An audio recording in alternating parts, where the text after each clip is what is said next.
represented on this show are not necessarily those of this station or its management. This radio show contains differing points of view on current political topics, and due to the nature of its contents, it should be heard by everyone. Thank you for listening. 3, 2, 1. Now live from the heart of liberal Wisconsin, where the political party is just beginning, welcome to the Devil's Advocate Show. Best friends proving it's never personal, only politics. Please allow me to introduce myself. Now here are your hosts, Dom and Kroot.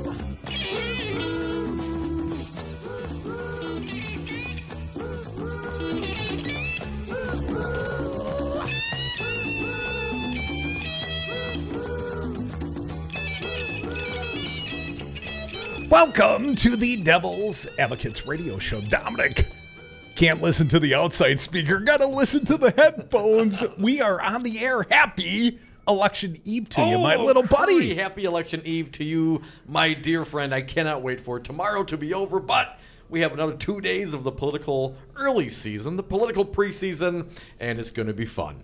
Dominic, I'm going to do something unprecedented right here on this big show today. Unprecedented ever or unprecedented for you? For me. Oh, okay. Which is all that really matters to me. Right. Buddy, I'm going to endorse in the Wisconsin gubernatorial primary. Ooh. I have not done so prior. Not in a partisan primary, I have not. Weren't you going to vote for you? I'm not always sure that I was my first choice.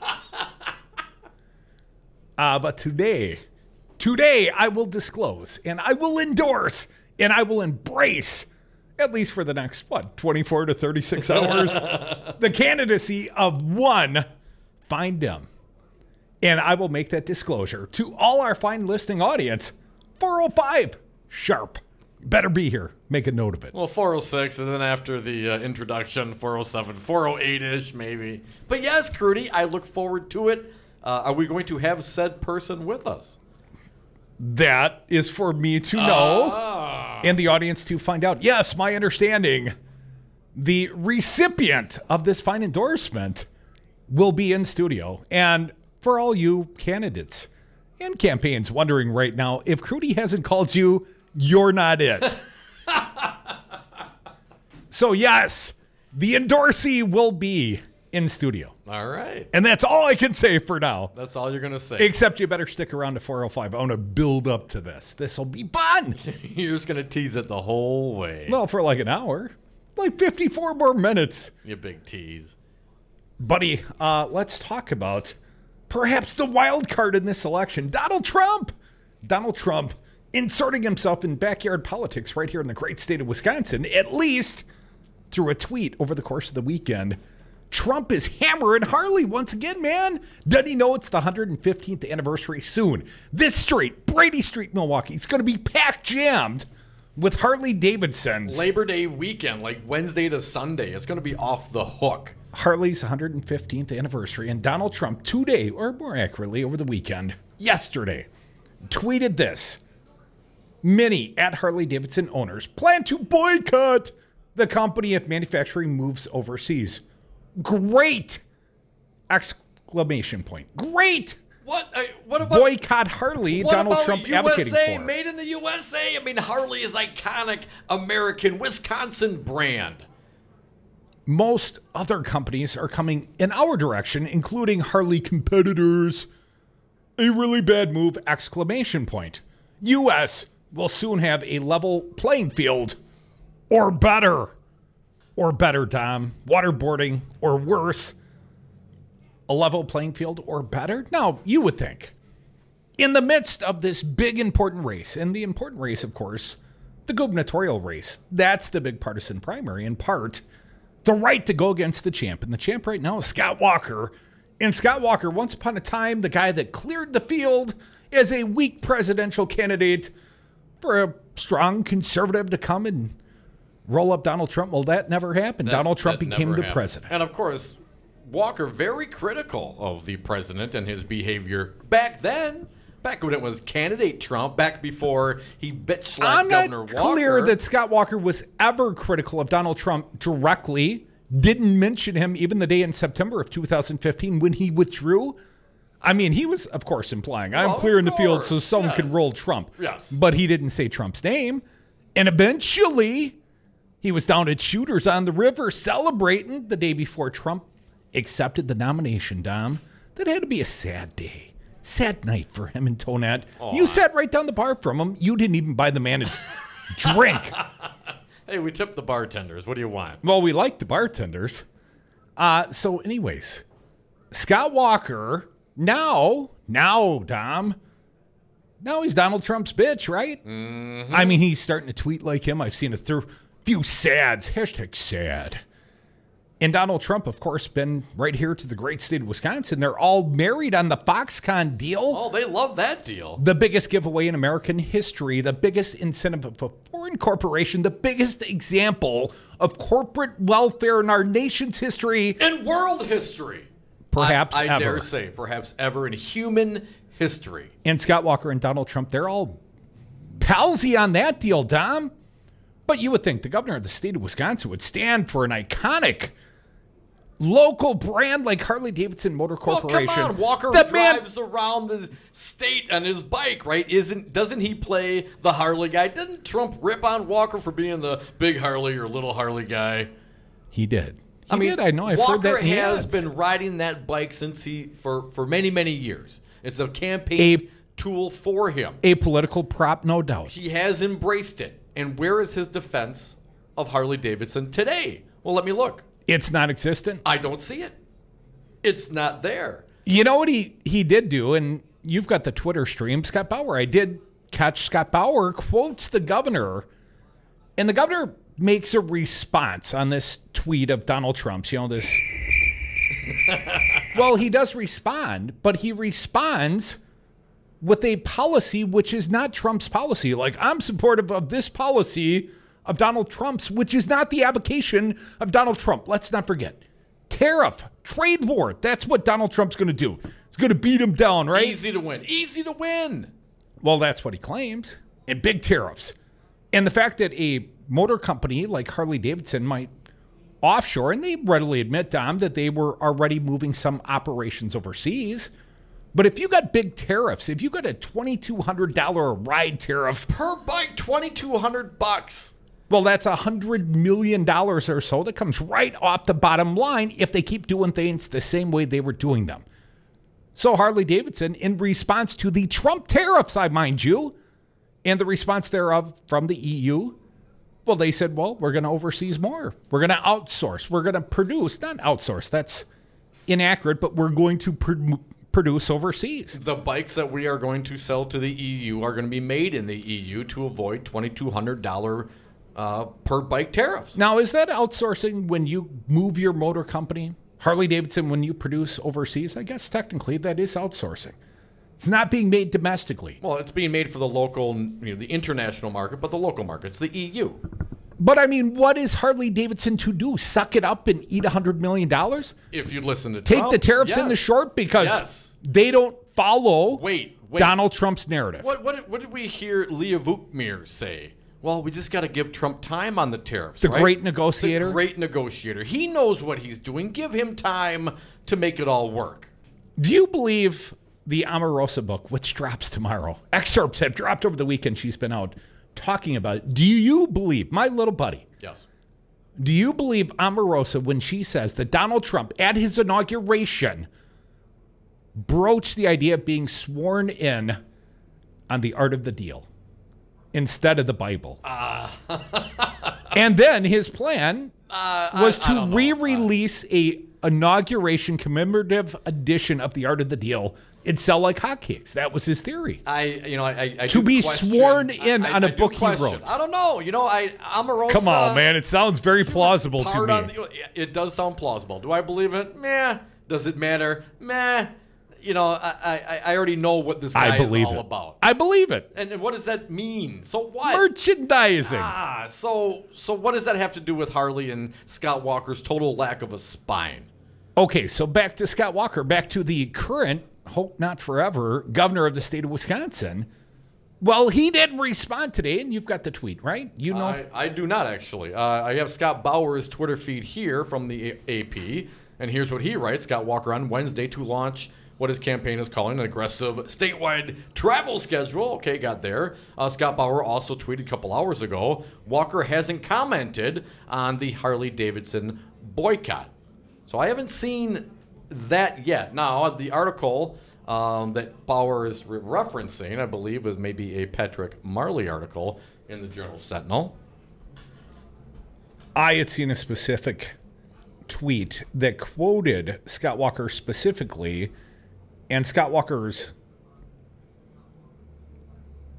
Here we go. Walker's statement. Yeah, here it is. I'm glad you dug and helped me find this, because this one's worthwhile. Let's see. In a statement, again, this is from the Milwaukee Journal-Sentinel, JS Online, Patrick Marley. Quote, in a statement, Walker attempted to show support for both Trump and the motorcycle company, but he did not say whether he opposed a boycott. Walker aides refused to answer that question. And then here's the Walker statement. I want Harley-Davidson to prosper here in the state of Wisconsin. And one of the best ways for that to happen is to do what the president has called for, and that is to get to no tariffs. One of the best ways for that to happen, one of the best ways for Harley-Davidson to prosper here in the state of Wisconsin is to do what the president has called for, and that is to get to no tariffs. I mean, that's a ridiculous response. He is calling for a boycott of Harley-Davidson. Harley-Davidson... President Trump. Yes, Harley-Davidson is responding to the Trump tariffs and the European Union's response to Trump's tariffs. Right. And Scott Walker to what? To say, well, you got to wait till it all plays out? And at some point we're going to get to zero tariffs internationally? I don't believe that day will ever come to fruition. Why is Governor Walker now commenting on, federal issues like tariffs? I thought that was above his pay grade. Well, certainly it's above his pay grade and his intelligence. But, he had to say something, right? He's got to pander. And, of course, he couldn't take any strong, principled positions. Not going to stand up to the President of the United States. That's terrible. Not going to stand up. Where is the leadership, Governor Walker? You got to pick a side. Of course, he's not picking Wisconsin. Folks, Harley-Davidson, Wisconsin voters, Wisconsin companies, unless you're putting money in his pocket, he does not care whether you stay or go. I don't want to see Scott Walker riding around like a big man. I mean, a little man. On his bike. On that Harley-Davidson Sky King. He is not deserving of that iconic machine, even if he bought it used and hardly rides it. Come back with us. We are the Devil's Advocates. I'm Endorsement at 405. You're welcome to join us at 844-967-2789. And when I see Scott Walker with his little motorcycle and he puts his helmet on and he gets off and he makes his speech. But, he's always riding like, he gets off a bike like he's a big tough guy. Okay, or a little tough guy. Are you with me? My good friend, Governor Scott Walker. My name is Kelda Roy's Democratic candidate for governor. There's so much at stake for Wisconsin in this next election. Scott Walker and Donald Trump are taking away the health care so many of us rely on. But I'm running because I know how to provide health care for more Wisconsinites. Wisconsin was a leader at one time in expanding access to health care, and we can lead again. When I was a state legislator, we delivered health care access to over 80,000 more Wisconsinites. We need to make sure everybody has health care and that everyone can buy into a great plan like Badger Care at an affordable cost. I know how expensive our prescription medication can be, and that's why I also fought to lower drug prices. It's why, as governor, I'll stand up to greedy pharmaceutical companies when they jack up prices. I'm Kelda Roy's Democrat for governor. I've got a record of standing up for our values, expanding healthcare coverage, and winning fights against bullies like Trump. I ask for your vote August 14th to lead our great state forward again. Paid for by Kelda for Governor.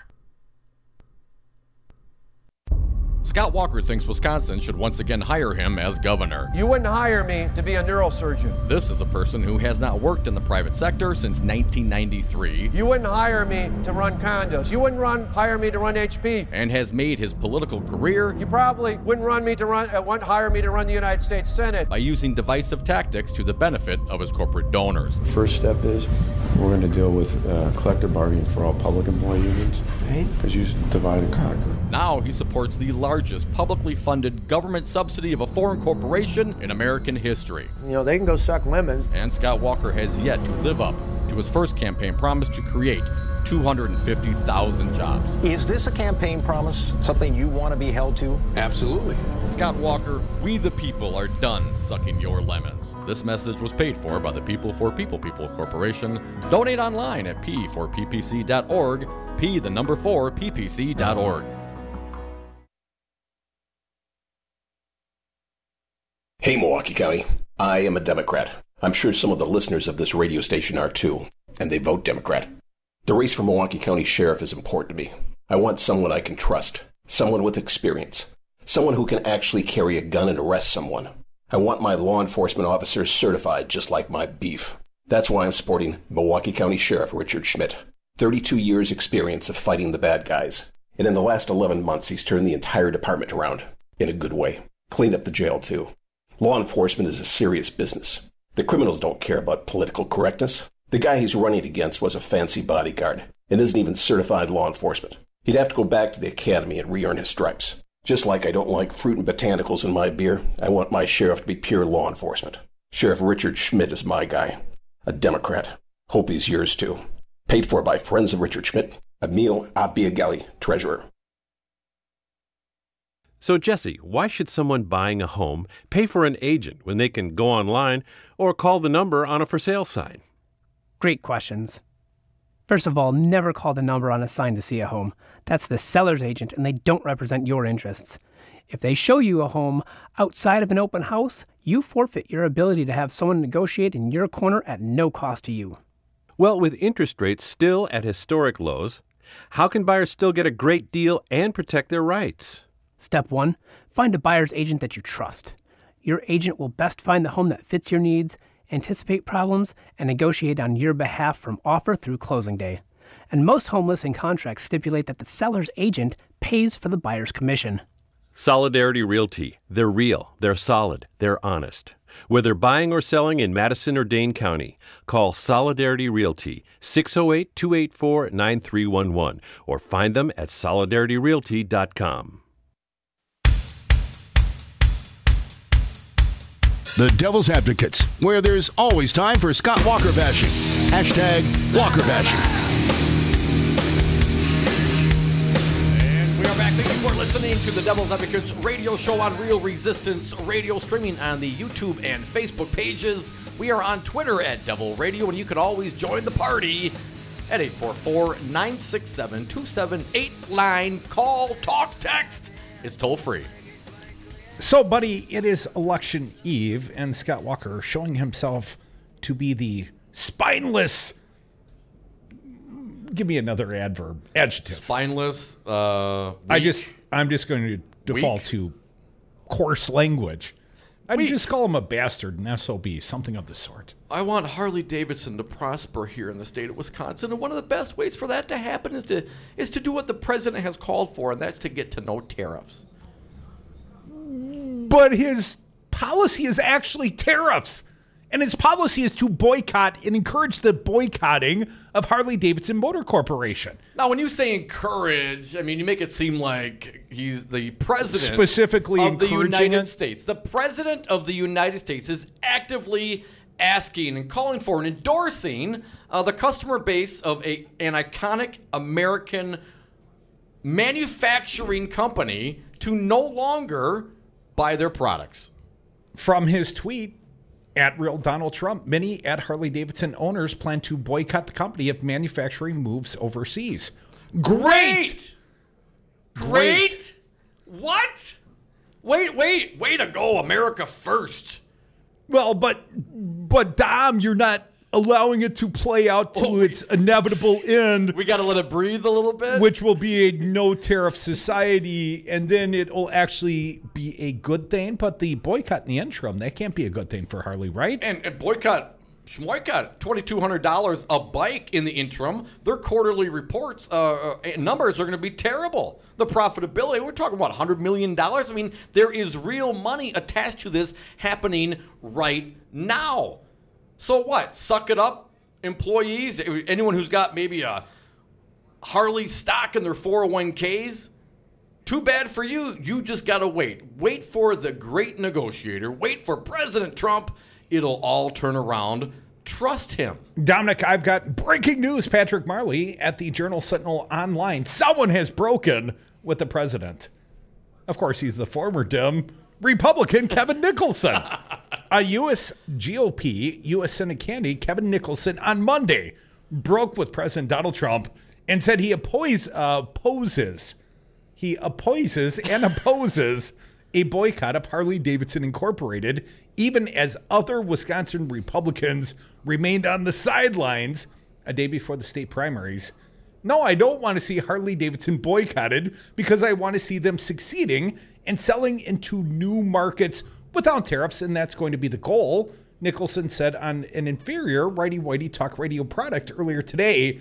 The president's case is, let's all get on board with the plan to keep the focus on getting rid of tariffs abroad.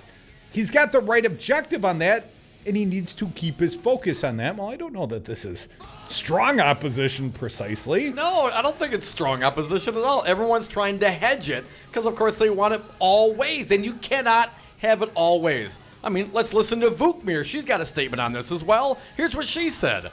Harley-Davidson is a point of pride not only for our state, but also our nation. I trust they will not abandon their Wisconsin roots, and the best way for that to happen is to get rid of tariffs like the president is working to do. Get rid of tariffs. By instilling tariffs. Yes. I'm going to lose weight by eating more. But up is down, and down is up, and truth, well, truth is whatever the great leader says it is. Just remember, what you're seeing and what you're hearing and what you're reading is not the truth. Unless you're listening to the Devil's Advocates radio show, we'll try to keep you straight right here on Real Resistance Radio. You can always join us, 844-967-2789. It's primary eve, and Crudy's endorsing. Hell, I'll even endorse in the Republican senatorial race. I might be a ticket crosser. You never know.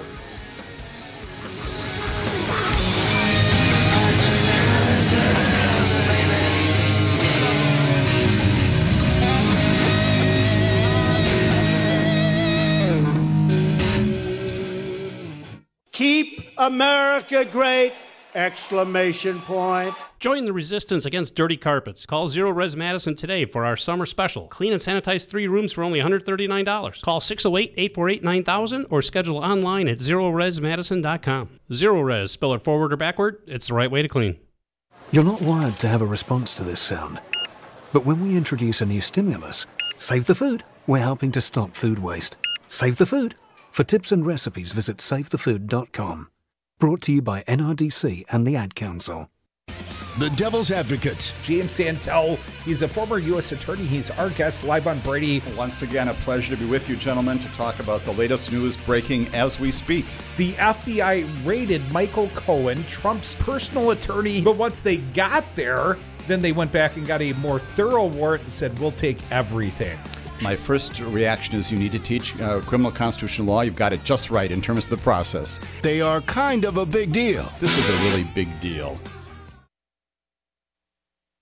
It's hard to dream when you're fighting for 15. This is Pizza Box Mike for Wisconsin's Resistance Radio. Check out fightfor15.org to get involved in the fight for 15. The Packing House Restaurant, located at 900 East Layton Avenue, offers fine dining and casual supper club style. Family owned and operated for over 40 years, the Packing House features great steaks, prime rib, and the best fish fry around. Join us for live music on Wednesday through Saturday evenings. The Packing House Restaurant, open for lunch, Monday through Friday, and dinner nightly. Call us at 414-483-5054 or visit us online at packinghousemke.com. Do you own a rental property, or would you like to partner with a rental investment team? Call the pros you can trust at CCL Management. rental expertise second to none, a general contractor on staff to direct repairs and improvements, and real estate brokerage services tailored to the small investor. If you're ready to invest in rental property or just need professionals to manage your real estate portfolio, call us, CCL Management, at 608-833-0009 or visit us on the web at cclmanagement.com. Hi, I'm Crudy. I'm here with Bill Carroll, president of Teamsters Local 344. Bill, why are you union? Teamster strong. Well, Crudy, our strength comes from our membership. The Teamsters are North America's strongest labor union with 1.4 million members. Bill, what does the Teamsters do for the next generation? The same thing that the Teamsters have done for the last 100 years, assisting groups of workers in negotiating improvements in their wages, hours, and working conditions. Where do people go if they want to know more about the Teamsters, more about joining the union? There's 3 easy options. They can call Local 344 at 414-258-4545. They can contact us through our website. That's local344.org. Local, the number is 344.org, or they can contact us through the Local 344 Facebook page. Be union strong. Join Teamsters 344. Be like Crudy. Be like News Talk 1510 AM. Stand with the unions. Join the Teamsters. Local344.org. For Wisconsin's Resistance Radio Network, I'm Stu Daniels with your headlines.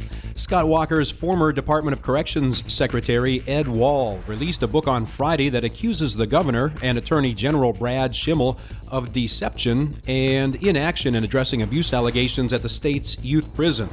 Wall was on the Devil's Advocates on Friday and had this to say. As cops, you will find that probably most of us are conservatives at home, because we don't want anybody taking more of our money for taxes.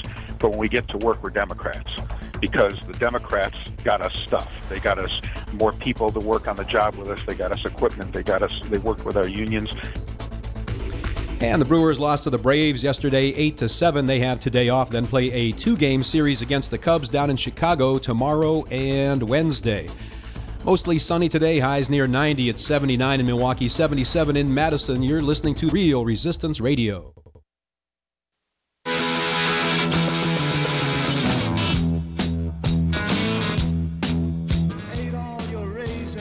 Welcome back to the Devil's Advocates Radio Show. Dom, I'm not sure who's going to be the nominee on the Democratic side, but I can tell you there'll be a rally for them at the Goodman Community Center Thursday, August 16th, 5:30 p.m. I hope that fits with the nominees' schedule. Right. The Democratic Party of Wisconsin Governor and Lieutenant Governor kickoff rally. Again, Thursday, August 16th. Perhaps I'll go, Dom. What town? Where is it? Oh, it's in Madison? Madison. Thursday, Goodman Community Center. That's on Wabisa Street. It's worth a Google. Attend if you're able. 844-967-2789. Let's get some callers now, in. Yes, quickly, I was just going to say, for those that were unaware, I do intend to endorse in the 4 o'clock hour, about 4:05-ish sharp. How could anybody be unaware? All you've been doing is talking about it for 2 days. Well, that's kind of a big deal to me. Yeah. Are you also endorsing today? I am not. No. Okay. 844-967-2789. Jeannie from Eau Claire. Hey, Jean. Welcome. Happy Monday. What do you got today? Well, happy Monday to you guys, too. Thank you. Boy, I wish that information would have been available for all the bikers at Sturgis. Well, there are a number of bikers at Sturgis that are somehow turning against Harley Davidson as they ride their Harley Davidsons and embracing Donald Trump. It's oxymoronic, granted, but, you got to understand, these are Trump supporters, Jeannie. Yeah, I know. I don't know what's in their head. Maybe they're sniffing too many bike fumes. That's all I got to say. Because most Harley riders love their Harley, and it's kind of like maybe like a religion in a sense, because that's the only brand they'll buy. It's certainly a culture, Jeannie. But what about Walker's total lack of a spine to really actually address this? Why He'll be riding a Kawasaki on Monday. They're trying to have it all ways, Gene. Walker is, and I think the same with Vukmir and Nicholson. Saying essentially, yeah, we love Harley, but we don't want any tariffs, and just let Trump, give him some breathing room. What's your comment on that? They like you when you're doing something for them, and then if you're of no use, then they forget about you. They're pathetic. when we get rid of those people, it'll be the greatest thing that ever happened to the state of Wisconsin. We got to get rid of them because remember, when they want to have that constitutional Congress that they already voted for, remember that? Yes, ma'am. We got to get out there, every single person, and vote for the Democrats because once they have that constitutional Congress, we're all up the creek without a paddle. Jeannie, let me ask you, are you prepared? Have you internally either made your decision or, endorsed your neighbors, whatever the case may be, Jeannie? Well, I've kind of made my mind up. But I got to say, when the end comes around, I will vote for anybody who has a D after their name. What's going on in our country right now, we all have to be active, and we need to save our country, and I think that this is something that's really significantly important. So I'm not going to... Come on, you're hedging, Jeannie. You're not giving me the straight answer. I am It's okay to... I think anyone would be good. Well, I tell you what. I will also be supportive of whoever wins the primary. And whether or not I believe it, Jeannie, I'll try to jump in the tank like I did for Mary Burke and like I did for Tom Barrett.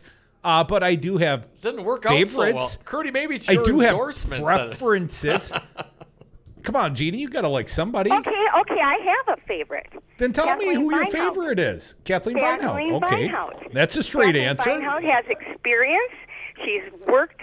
She knows how this game is played. She's very intelligent, and I think she'd make an outstanding governor. And that's the truth. That's the facts, Jack, says Jeannie. Thank you for the call, Jeannie. Always appreciate your take. I have said many times, and I love me some Kathleen Beinhout, very smart lady. Always prepared, always does her homework. And I had said, even before the field flushed out, if I could just pick a candidate and anoint them governor, probably Kathleen. I mean, I felt like she was best prepared to lead on day one. I felt like she understood the issues that were important to me. So, I've always had nothing but love and affection for Kathleen Beinhout. The one part of the game, Jeannie, where I would question Kathleen's ability to play is in the fundraising pool. Kathleen has not demonstrated any ability to raise money. Now, there are two candidates kind of doing the outsider thing in that regard. It's Mike McCabe and it's Kathleen Beinhout. But Kathleen, I don't know how she's getting the word out other than nice people like Jeannie knocking on doors or putting signs in the yard or calling the devil's advocates at 844-967-2789. Ben from Whitefish Bay. Hey, I know where that place is. Welcome to the show, Ben. What do you got today? Hi, I just want to talk about the sheriff's race today. I know the governor gets all the attention, but for anyone in Milwaukee County, the sheriff can be important. I heard an ad actually on this station for Richard Schmidt. This guy is a nut. He's a total whack job. And why that perception, Ben? Yeah. Why that perception? He was a good friend of Sheriff Clark, and he has, if you go online, you can find his ministry he leads. Seems pretty much like a cult to me. He also had this podcast where he said that victims of domestic violence should just submit to their husbands. And I don't think anyone who says that is fit to be sheriff. I will draw a modest distinction with what is characterized in the podcast. I did listen, and it's a very Christian attitude. He didn't say domestic abuse victims should submit to their spouses. He said if people submit to their marriage, their partners in any way, shape, or form, there's a greater likelihood, it's commitment to the marriage. Now, it was not my clear understanding that the context was domestic abuse. I think the implication was kind of grabbed out of whole cloth, and I'm not trying to defend the guy, but I listened to it and I didn't hear that. Well, Ben, I would say I remember specifically, and they started off with that podcast saying, some people woke up today and maybe they're having a rough day, and he went in to talk about, and perhaps they got into a fight with their spouse, so on and so forth. So the implication, I would concur with you, Ben, that it's there. But let me ask you this, man. I'm the atheist on the line on the show here, and if I didn't vote for, if being a fundamentalist, if being a Christian, or being any sort of religion disqualify, I wouldn't have anyone to vote for, Ben.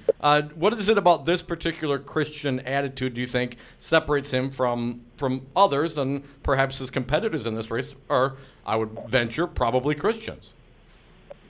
I think the other candidates, specifically Ernell Lucas, he just seems so much more he's so much more responsible. He has all these endorsements. Milwaukee County and city leaders like him.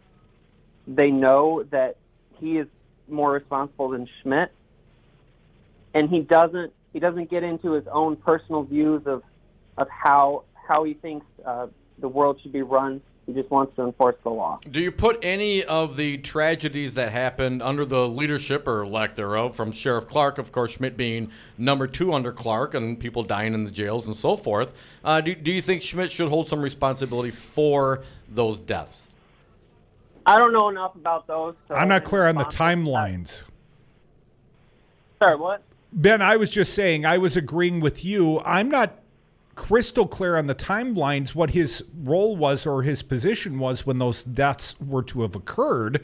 I did hear Richard Schmidt on Resistance Radio earlier today on the Sherwin Hughes show, the Forum, and he did deny, effectively said the timelines don't align. I wasn't in the role. It wasn't my job at that time. Now it's been his job to clean up the messes that were left behind. And certainly he worked for the guy, but a lot of people have worked down the food chain from a lot of bad bosses. Again, I'm not here, and I don't have a dog in this fight. I'm not here to defend Schmidt, except I want to get accuracy on the record whenever we possibly can. I will tell you, here at this station, it has been a real split platform between the Ernell Lucas supporters and the Richard Schmidt supporters.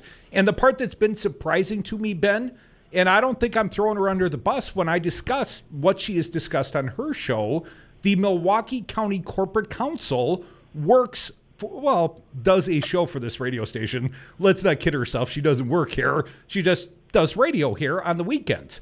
And she is a supporter of Richard Schmidt, and says because he is doing a good job. And she said, before I look at the prism of politics, and she's a Democrat, just for the record, Ben, but she said, before I look at a candidate through the prism of politics, I look at their ability to do the job that they currently have or are assigned to them, and he's doing a very effective job with the jails, reforming the jails. All right, we're going to have to disagree. Well, I don't get a vote in Milwaukee County, Ben, so I'll leave that to you Milwaukeeans. I'm with you, Ben. Thanks for the call, man. Certainly appreciate it. 844-967-2789. Let's keep going on the phones. Wisco Paul, welcome. Happy Monday, Paul. What do you got today? Hey, Paul.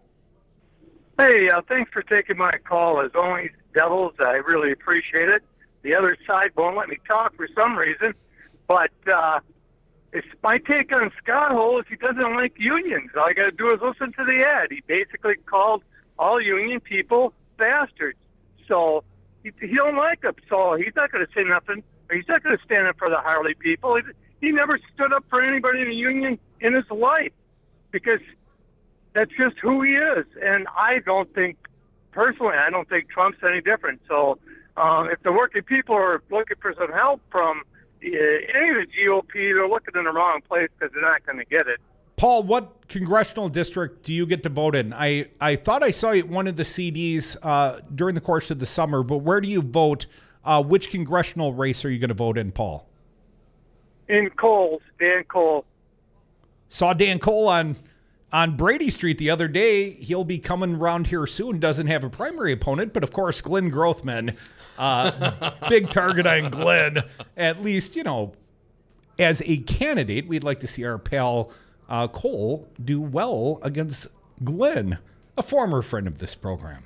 Yeah, you went to Congress to stop taking your calls, man. Come on. He still gets the message. 844-967-2789. Late at night, I leave him for him. Glenn, how you been, man? Missing you, Glenn. Pete from Milwaukee, you're up. Thanks for calling, Pete. What do you got today? Meatloaf. Yes. Thanks for taking the call. What I heard in the commercial is that whoever is talking about Ernell Lucas, they're basically calling him a hack because they said if I heard it right, that he really wasn't a police officer or that he wasn't much in law enforcement, and that's not true. Well, Ernell Lucas is a very impressive human being. I mean, if you've met the guy, he commands your attention. I really like Ernell, And again, I don't have a vote in this race, Pete. I know you being in Milwaukee, you will have a vote in this race. But Ernell, of course, was a cop, and then Ernell was security for Major League Baseball. Some would imply that might be a bigger role than local cop. I think perhaps it's, a fairly shiny thing on his resume. But what's your opinion, Pete? Yeah, I think it is. I think that he's shown that he has done his job as a police officer and that he has gone even further than that. And I think that he has also got some degrees behind him. I think he's an outstanding candidate, and that's why I voted for him. Well, Pete, I guess you just endorsed with your vote. Pete, appreciate your call, 844-967-2789. Now, Ernell, we've liked Ernell quite a bit, and we've gotten to know Ernell. I mean, hell, he showed up at our anniversary party back in February. We've seen him at quite a few events since then. Yeah. And, I guess I, like the rest of Milwaukee, will be surprised by the outcome late tomorrow night, perhaps Wednesday. I mean, that is one of the intriguing races. There's 3 big ones and then a couple of, side tickets. But the big ones, of course, Milwaukee County Sheriff. David A. Clark Jr., he got punked last night by Sacha Baron Cohen. Perhaps we'll share that with the audience. And, of course, the gubernatorial race, that's the big one, at least in my eyes. I've been watching that one the longest and closest. And, of course, Republican senatorial race, the right to go face Tammy Baldwin in the general. It will be either your girl, Nurse Ratched, Leah Buchmer, or the former Dem whose parents maxed out to Tammy Baldwin, Kevin Nicholson. And then there are also some intriguing races for state treasurer and secretary of state. That one's going to be a much closer race than anyone would have predicted. A novice candidate, Arbina, I think, going up against La Follette, and don't be surprised if she wins. Come back with us. We are the Devil's Advocates. If you stick around, you're all winners. 844-967-2789.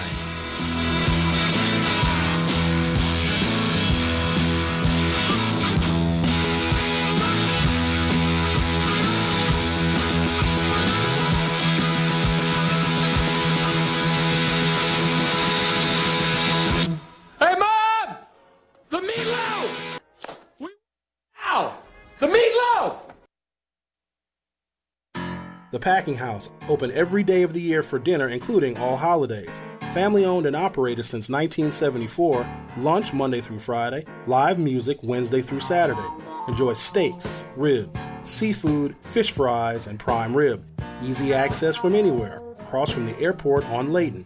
Find us online, packinghousemke.com, or give us a call, 414-483-5054.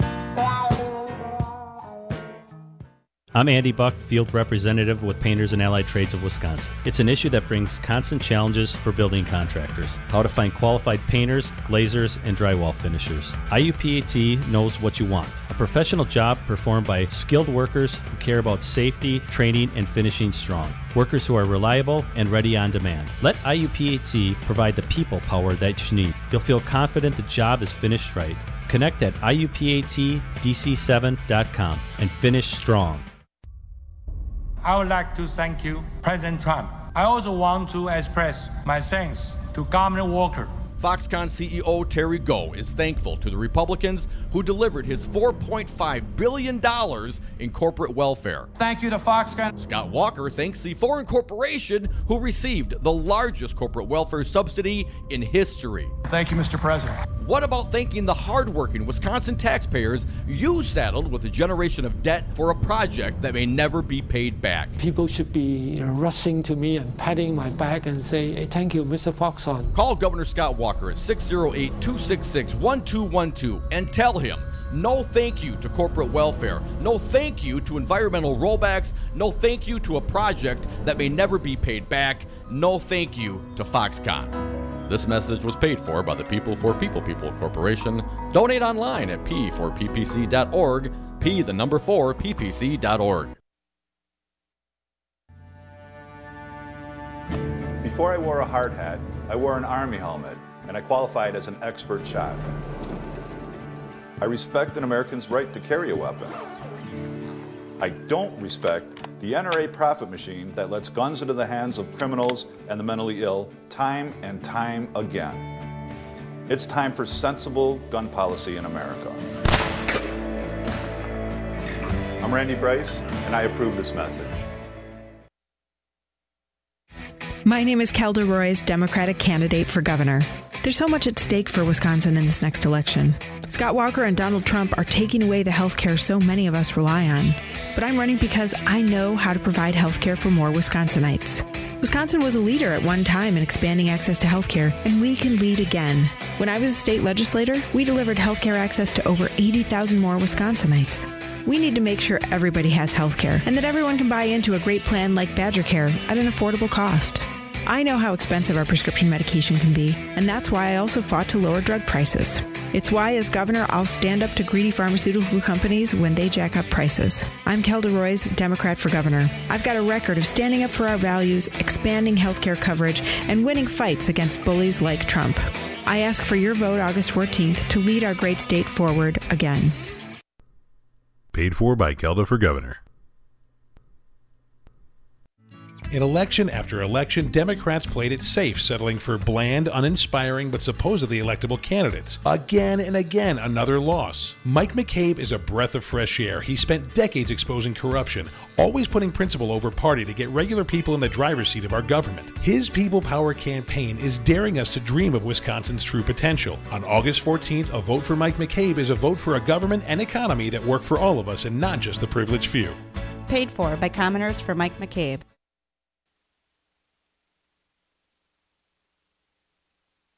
One, two, three. The Devil's Advocates, because freedom. And we are back. Thank you for listening to the Devil's Advocates radio show on Real Resistance Radio, streaming live on the YouTube and Facebook pages, on Twitter at Devil Radio, and you can hit us up anytime. Get your free speech here, 844-967-2789. Dominic, a very newsworthy, a really, really big announcement, endorsement coming up by yours truly at 4:05. I'll tell you who I think we should all vote for the governor of the great state of Wisconsin. But in the meantime, let's linger just a minute longer on this Richard Schmidt and Ernell Lucas, and Ostrowski, I guess, is the third candidate, Robert Ostrowski. But Daniel Bice reports at the Milwaukee Journal-Sentinel, after starting off as a rather genteel affair, the race for Milwaukee County Sheriff is ending on an especially sour tone. Acting Milwaukee County Sheriff Richard Schmidt is calling on his chief opponent, Ernell Lucas, to denounce a mailer from the pro-immigration Voces de la Frontera. They're friends of ours, Tom. The flyer features a well-known Photoshop picture of President Donald Trump with his arm around Schmidt's shoulder. I have never met nor talked to Donald Trump, Schmidt said by email. But he was just getting warmed up. Schmidt, who is running against Lucas and Deputy Robert Ostrowski in Tuesday's Democratic primary, called the mailer both very wrong and an outright lie. The matter is fraudulent and potentially criminal act by deceiving the public during an election, Schmidt wrote in all caps. Strong stuff, even though the flyers are almost certainly not criminal. The bar for a court to find campaign rhetoric illegal is very, very high, according to Daniel Bice. Christine Newman-Ortiz, executive director of Voces, acknowledged that her group created the Trump-Schmidt image on its handbills. It's a graphic design that we chose because it illustrates how Schmidt's policies are aligned with Trump's agenda of mass deportation and the separation of family, Newman-Ortiz said by text. So what do you say, Dom? I'll continue briefly. So the group was engaging in a bit, actually a lot, of creative license, writes Bice.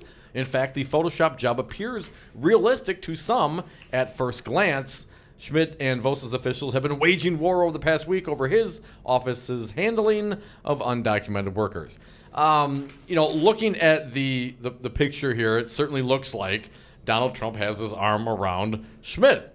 Now, you could have accomplished, I would think, the same thing doing a side-by-side without making it look like it is Trump's hand on Schmidt's shoulders. So, yeah, maybe a little too far. I don't think you needed to make it look so real. I think if you did something a side-by-side, I don't know, similar to like what Vukmir did with Khalik Sheikh Mohammed and Tammy Baldwin, calling them terrorists, Team Terror or whatever. I forget, which are you on, Team Terrorist or... Team, what was the other one? Team Torture. Oh, that's right. Torture. Pick your sides. Pick sides. Well, I'm a Leah Vukmir guy, Curdy, so I'm on Team Torture. But you could have, Vosis and those who oppose it, Schmidt, could have accomplished the very same thing without having such a well-done Photoshop. Little dirty tricks. Now, Chris Abley, the Milwaukee County executive, he's been all in for Schmidt's lots of spending, like $300,000. And Dominic, it says here, towards the conclusion of this piece, Schmidt, a fundamentalist Christian, has even joined the Democratic Party. Clark ran as a Democrat, but talked and acted like a right-wing ideologue. It's almost impossible to win an election in Milwaukee while running as a Republican. But after announcing he would run as a Dem, Schmidt was asked in April during a Milwaukee Press Club speech if voters could assume that he supported Democratic nominee Hillary Clinton in the 2016 presidential. Schmidt smiled and politely declined to answer the question. Yeah, every Republican running for sheriff is a Democrat in Milwaukee County. That's just how it goes around here. How do you not answer that question? Because, of course, he didn't vote for Hillary. That would be my assertion. Well, Dom, I'm going to tell our audience who I intend to vote for. In fact, I'm going beyond that simple gesture. I'm endorsing live in studio next. You got to stick around. Eagerly anticipated Crudy's unprecedented Dem gubernatorial primary endorsement. Come back with us. More Devil's Advocates Hour 2, and a big endorsement is next.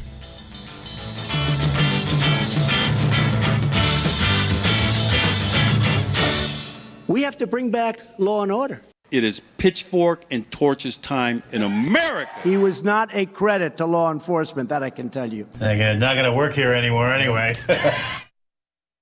Hi, I'm Becky from Bounce Milwaukee, and I want to be the first to invite you to our newest attraction, axe throwing at Fling Milwaukee. Bring your friends, date, co-workers, or family to experience the rush of throwing axes at Milwaukee's first indoor throwing arena. Open 6 days a week for corporate team building, bachelor and bachelorette parties, date night, or just a fun night out. More information at flingmilwaukee.com or 414-312-4357. On marijuana, unfortunately, as a public health issue and a public safety issue, I've opposed that. Dr. Sanjay Gupta, how can medical marijuana help those addicted to opioids? There's three big things. There's clear consensus now that cannabis can treat pain. That is not an opinion. That is a consensus conclusion by big scientific bodies like the National Academy of Science. We also know that it can help treat the withdrawal symptoms of opioids. People, they don't want to be on it anymore. They want to quit, but they develop the terrible withdrawal symptoms. And now we have evidence that it can actually help heal the part of the brain that is diseased in someone who's an opioid addict. If you had to start from scratch and design a substance to help lead us out of the opioid epidemic, like in a lab, it would probably look very much like cannabis. Call Governor Scott Walker at 608-266-1212. Tell him good people do smoke marijuana. This message was paid for by the People for People Corporation. Donate online at p4ppc.org, p4ppc.org. The Resistance is live 7 days a week here on Real Resistance Radio. Tune in Sundays for Meet the Press with Chuck Todd from 11 a.m. to noon. Then it's the Jeff Santos Show, kicking ass for the middle class from 12 to 3 p.m. And Citizen Action's Battleground Wisconsin rages from 3 to 4 p.m. Get your groove on with Stu Man PM, politics and music, 4 to 6 p.m. with Stu Daniels. Mandatory listening, always streaming at realresistanceradio.com.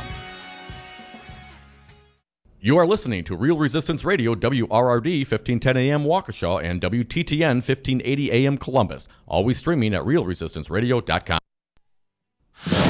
Space race struck out. I'm Jan Johnson. At New York's Fort Drum, President Trump has signed a massive defense spending bill named for one of his frequent critics, GOP Senator John McCain. And he's made a pitch for a new branch of the military, a space force that he says will keep up with America's rivals. In order to maintain America's military supremacy, we must always be on the cutting edge. That is why we are also proudly reasserting America's legacy of leadership in space. Our foreign competitors and adversaries have already begun weaponizing space. Earlier today, the president complained about what he calls a growing list of bad players at the FBI and Justice Department. His tweet coming on word that FBI agent Peter Strzok had been fired over anti-Trump texts in 2016. And Karen Kaifa reports the president was also using Twitter to lash out at a fired White House aide. After 11 days at his New Jersey golf resort, Trump returns to Washington, which is a buzz as former White House aide Omarosa Manigault-Newman promotes a tell-all book with TV appearances like this one on NBC's Today Show. There's a lot of very corrupt things that are happening in the White House, and I am going to blow the whistle on a lot of this. The former contestant on Trump's reality show The Apprentice also talking up secret recordings she made in the White House, prompting the president to hit back on Twitter, calling her a lowlife. In Washington, I'm Karen Kaifa. In the investigation into how an airline mechanic could have stolen and crashed an airplane, Seattle port official Courtney Gregoire says they followed all federal security protocols and then some. We added employee security screening, physical screening, like you experience when you go through and travel through this airport. We're one of the only airports in the country to do that, and we took that voluntary leap. She calls the breach 1 in a million. I'm Jan Johnson. Stocks and options trading and Have a drink at Regano's Roman Coin. This neighborhood corner tavern is as classic as the street it occupies. Family owned and operated since 1966, Regano's Roman Coin is located in a former Pabst Tide House on historic Brady Street, serving an array of craft beers with a focus on Wisconsin breweries. Also, weekly drink specials, trivia on Wednesdays, seasonal sporting events, parties hosted for all occasions, and pet friendly. Open 11 a.m. Tuesday through Friday, 10 a.m. Saturday and Sunday, closed on Monday. Regano's Roman Coin, Milwaukee's pet friendly, cash only order and classic corner tavern. 180 over 111, and I had a stroke. I couldn't speak or walk. This is high blood pressure. Get back on your plan. Go to loweryourhbp.org. Brought to you by the American Stroke Association, American Medical Association, and the Ad Council. Join the resistance against dirty carpets. Call Zero Res Madison today for our summer special. Clean and sanitize 3 rooms for only $139. Call 608-848-9000 or schedule online at zeroresmadison.com. Zero Res, spell it forward or backward, it's the right way to clean. Adding another name to the list of victims tied to a former cop suspected of being the notorious Golden State Killer. Visalia Police Chief Jason Salazar alleges accused Golden State Killer Joseph D'Angelo shot and killed 45-year-old Claude Snelling in 1975 when Snelling intervened to stop the kidnapping of his young daughter. That was an escalation, he says, of a series of burglaries. The Visalia ransacker. Because the burglar would ransack the residence, but took odd things like one earring of a pair or personal keepsake items, leaving more valuable things behind. He says since D'Angelo's arrest, his detectives have been hard at work. We are confident that Joseph D'Angelo is the man responsible for these crimes. D'Angelo is now charged with 13 murders in the 1970s and 80s. I'm Jim Roop. Fans and friends, including Mariah Carey and Missy Elliott, are offering prayers and well wishes to Aretha Franklin. Her family members in Detroit say the legendary Queen of Soul is seriously ill. I'm Jan Johnson. This is County Supervisor Supreme Moore Omokunde running to be your next representative for the 16th Assembly District. I'm asking you for your vote this Tuesday, August 14th in the Democratic primary. On day one, my goals will be to help end mass incarceration, foster economic development without displacement, raise the minimum wage to $15 an hour, expand health care, and legalize and decriminalize marijuana to fund our public schools and reduce our prison population. The most experienced candidate in the race, I'm the only previously elected official having served 3 terms on the Milwaukee County Board of Supervisors. Also, my mother, Congresswoman Gwen Moore, has instilled in me a legacy of commitment and service. My team and I have knocked on your door, called you at home, mailed to you, and now I ask you again to vote for Supreme Moore Omokunde this Tuesday, August 14th. I would be honored to serve you in Madison. Authorized and paid for by Supreme for the People, Joyce Elwanger, Treasurer.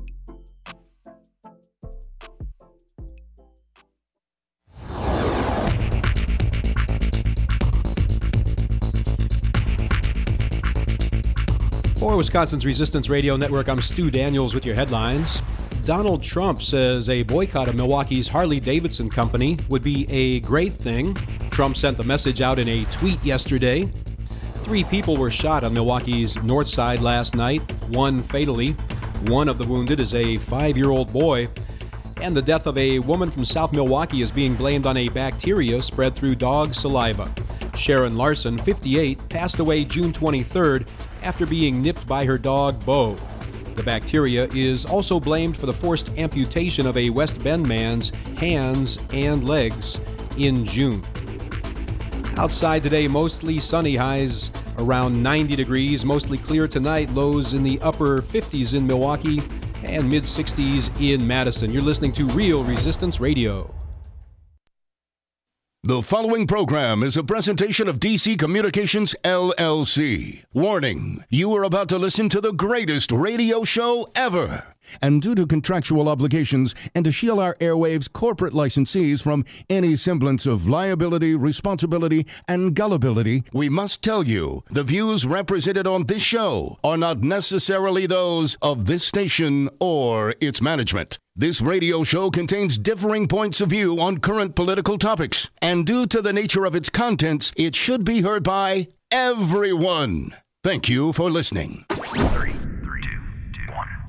Now live from the heart of liberal Wisconsin, where the political party is just beginning, welcome to the Devil's Advocate Show. Best friends proving it's never personal, only politics. Please allow me to introduce myself. Now here are your hosts, Dom and Crute. Welcome back. Hour 2 of the Devil's Advocates Radio Show. Dominic, we have been joined live in studio by a fine guest who will remain anonymous for just a moment longer. Today, I'm going to do something I have not done prior. Dom, it is my intent. Yeah, stop it. Don't get me going, man. It is my intent right now to make an endorsement, but briefly, let me tell you my logic. Because you're really taking all the joy out of this for me. Sorry, go Perhaps ahead. even for the candidate. That's okay, go ahead. I'm sorry. I had stated prior I was not going to endorse in the primary. And I have chosen to endorse in the primary for 2 primary reasons. No pun intended. Here they are. First and foremost, you don't listen to us to sit on the sidelines. I mean, people want to hear what we have to say. We've been out there. We've been doing this for some time. I've met all these candidates. I've interviewed all these candidates. I've moderated a few forums with all of these candidates. Hell, I've even participated in 1 or 2 forums with all these candidates. I feel like I've seen it up close and personal. And in the great state of Wisconsin, not so long ago, I found myself embracing the candidacy of Bernie Sanders. And I did so in no small part because that's where the people were at. That's where the passion was. That's where the emotion was. And I found myself embracing because that's what our audience effectively wanted me to do. They love Bernie. I love Bernie. Hashtag feel the burn. So I'm out there getting out to different events all across the great state of Wisconsin. And I won't say uniquely, but almost uniformly everywhere I go, one candidate's supporters have inquired, have asked, have cajoled, encouraged my support, and they have been Mike McCabe supporters. And I will tell you, I am endorsing Mike McCabe right now, right here on the Devil's Advocates Radio Show. Michael, welcome. Thank you. And I will say, dare to dream. This candidacy and this endorsement is about more than you, Mike. No offense, sir. It is about the campaign and the cause. And the cause is a worthy cause. And if we cannot aspire to good governance and the things that you have run your campaign on, sir, then I don't want to be, I don't want to be a Democrat. I want to be a guy who believes in something. I want to be a guy who meets passionate supporters for a candidate. I want to be a guy who gets convinced that this is the only right way to go.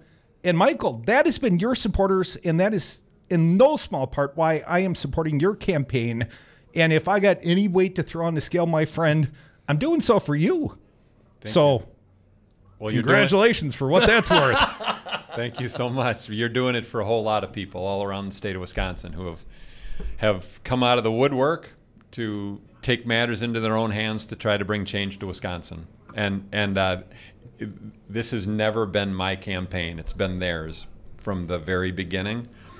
And if I'm elected, it will be their victory, not mine. Well, it is incredible what people are doing out there to try to bring change to Wisconsin.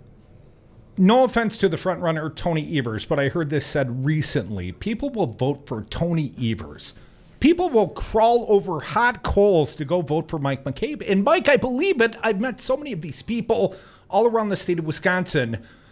What do you think so engenders your candidacy? And I don't even know if that's a word. It is now. Why are these people so enthusiastic about your candidacy, Mike? Why do you think your supporters are so front and center? I mean, they're out there on the overpasses. They make their own yard signs, and every single one of them seemingly has tagged their Facebook profiles, "I like Mike," or something of this sort. Mm-hmm. I think it has to do with the fact that so many people out there, regardless of party label, are thinking they're all the same.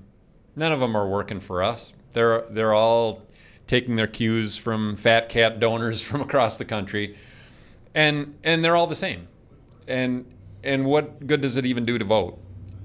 And I think what has drawn them to my campaign is they're saying, wow, this guy is willing to run a campaign for governor and not take any donation over $200, and he's willing to stake his opportunity to become the Democratic nominee on that principle. And so if he's willing to do that, if he's willing to stake his opportunity on that stand, then he'll obviously stand for us on all the other stuff that matters to us, because he's shown that he's willing to take that stand because it's the right thing to do. And they're so incredibly hungry for that. There are so many people around the state who are just starving for some indication that there's an opportunity to break out of the trap that they feel that they're in. And it's an incredible honor for them to see qualities in me that satisfy that hunger. But there is such powerful hunger out there. And it's what made people walk over hot coals for Bernie Sanders, because they felt the same thing. And they don't need somebody who takes all the same positions on every single issue. They're just looking for somebody who's willing to say, you know what, the way the people's business is being done is disgraceful, and there's a chance that we can break out of that trap.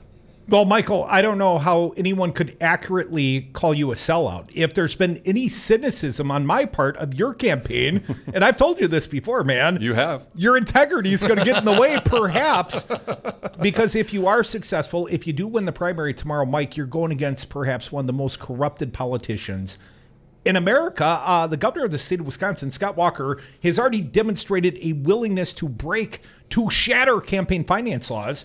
Mike, you've shown yourself to be a guy who takes the high moral ground, but that doesn't often work well in politics. How are you going to beat a guy who's got, what, $25, $40 million? They're going to find something bad to say about you, Mike. Well, of course, but they'll have to lie to do it.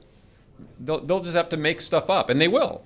And so, that's going to come.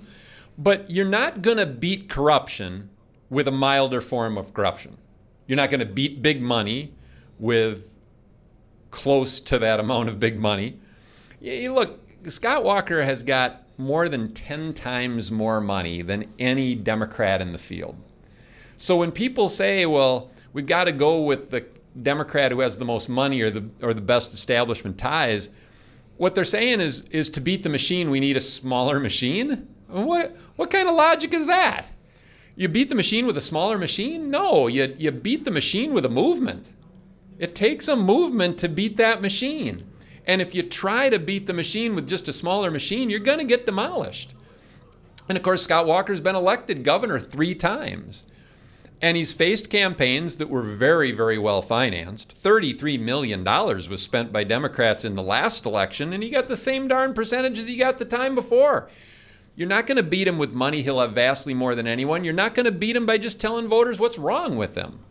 You got to be for something. And I think people are starving for somebody who gives them an indication, gives them confidence that they'll have somebody who will side with them and put government to work for all of us, and not just a wealthy and well-connected few at the very top. That's what they're hungry for. And I'm running into people out there who are Republicans and independents. People who said, I voted for Scott Walker 3 times, but you got my vote. And That's what it's going to take. And we've got these amazing volunteers, over 3,000 of them working every day, and they're going to work not only today, they're going to work tomorrow as the polls are open. They are so hungry for change, and it's inspiring to watch them. So, that it's their campaign. Folks, you are listening to the Devil's Advocates Radio Show on Real Resistance Radio. I have chosen to make an endorsement against my prior logic. I have chosen to endorse the aspirational, cause-driven campaign of Mike McCabe for governor, a Democrat running as a governor, running for governor. But, Michael, here's the problem. Some are going to question if you're not fortunate enough to win. And I would readily agree. You mentioned to me a righty-whitey talk radio host today saying, don't believe the polls. I don't believe the polls, or I wouldn't be endorsing right now. We'd be talking to Tony. I don't believe the polls. I do believe that Tony is best known, but I believe your supporters are certainly the most passionate. And I've seen that everywhere I've gone to for the last 6 months. No offense, McCabe supporters, but you got my vote, so leave me alone. But here's the question, Michael. Ultimately, if you are not fortunate enough to win the primary, and I know we've got a wealth of riches on the Democratic side, lots of good candidates, lots of people that I could find a logic or a rationale to support. I could triangulate or say this guy or that lady would be the best candidate. I chose you. But if you're not successful, Mike, I know you've said you aren't going to blanket endorse blue no matter who. That's troubling to some of the blue no matter who types. How do you overcome their fear if you don't win? I mean, are they safe to vote for you? Even if you lose, Mike, are you going to, quote unquote, do the right thing in their perception? We need a new governor. I mean, it's as simple as that. I'm not voting for Scott Walker. I mean, I've said that over and over and over again. I'm not voting for Scott Walker. We need a new direction for our state. Wisconsin can do so much better than it's doing now. We have so much more potential. But we need a very different kind of leadership to reach that potential. And that means we need a new governor. And that is something that I'm committed to. But leading up to tomorrow's primary, all I've said is look, let the voters decide. Mm-hmm. Let the voters choose the nominee. And this idea that you should say that anybody with a D behind the name should automatically get your endorsement no matter what is incredibly disrespectful to those voters. And it's particularly a bad message to send to the voters who are actually going to decide whether we get a new governor. You look at this state, and 48% hate Scott Walker with a burning passion. And 47 and 48% love Scott Walker and will vote for him no matter what. I'm not sure the number's that high, but please continue, sir. But, well, whatever the number is, you get my drift. And then there's this percentage that is actually going to decide the election. They voted for Scott Walker 3 times. And for us to say that no matter who the Democrats put forward, they should obviously see that as the superior choice, that's a hell of a message to send to people who have 3 times decided that the Democratic nominee isn't their favorite candidate. If those Republican voters are now endorsing your candidacy, well, they're independent voters, is what they really are. Independent, yeah, certainly. Yeah. Then the question is, if you don't get past tomorrow, where do they go? Do you influence them to say, we had enough of Walker? If you said yourself you're not going to vote for Walker, but they're looking to you for some leadership on that, whether you like it or not, they're going to look to you after tomorrow and say, well, Mike, what do you think? Yeah, and I'll let people know what I think, and I'll try to influence things as much as I can. But they're not sheep, and they can think for themselves, and they're going to need to have somebody make the sale and convince them that the changing governors is what they ought to do. And that's a decision that those voters are going to make. Each one of them is going to make that decision for themselves. Well, I don't know if I'm selling anybody or influencing anyone, but I give you all permission, vote your hearts, vote the aspirational candidacy of my friend Mike McCabe. You will not do wrong. Your heart will forgive you no matter what the result if you just stand true to good governance and anti-corruption and all those good things that Mike McCabe stands for. We'll spend a little more time. He's the candidate I have endorsed for the office of governor of the great state of Wisconsin. He's Mike McCabe. We're the Devil's Advocates. You're listening to Real Resistance Radio. We'll be right back with Mike McCabe. Forever in blue jeans.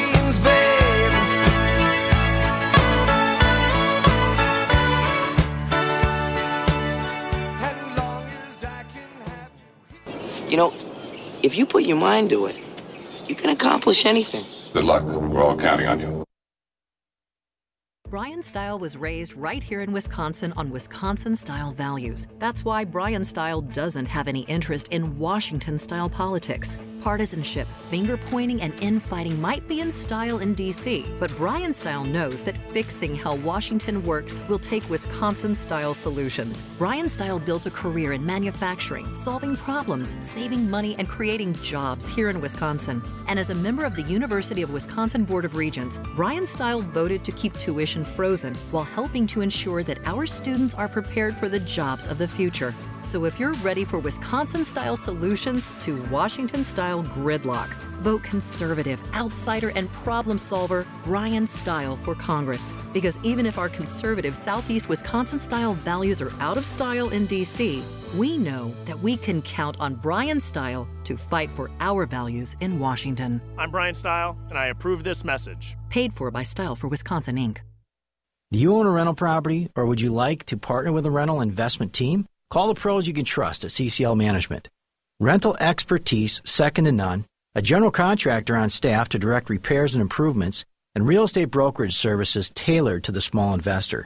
If you're ready to invest in rental property or just need professionals to manage your real estate portfolio, call us, CCL Management, at 608-833-0009 or visit us on the web at cclmanagement.com. Hey folks, sexy liberal Stephanie Miller here. Most new Wisconsin jobs are in Dane County, it's true. Some of my listeners are relocating to Madison. Many already commute there. When asked where to turn for a trusted real estate team that understands Madison, I say the same thing. Solidarity Realty. They help you through the process and protect your consumer rights.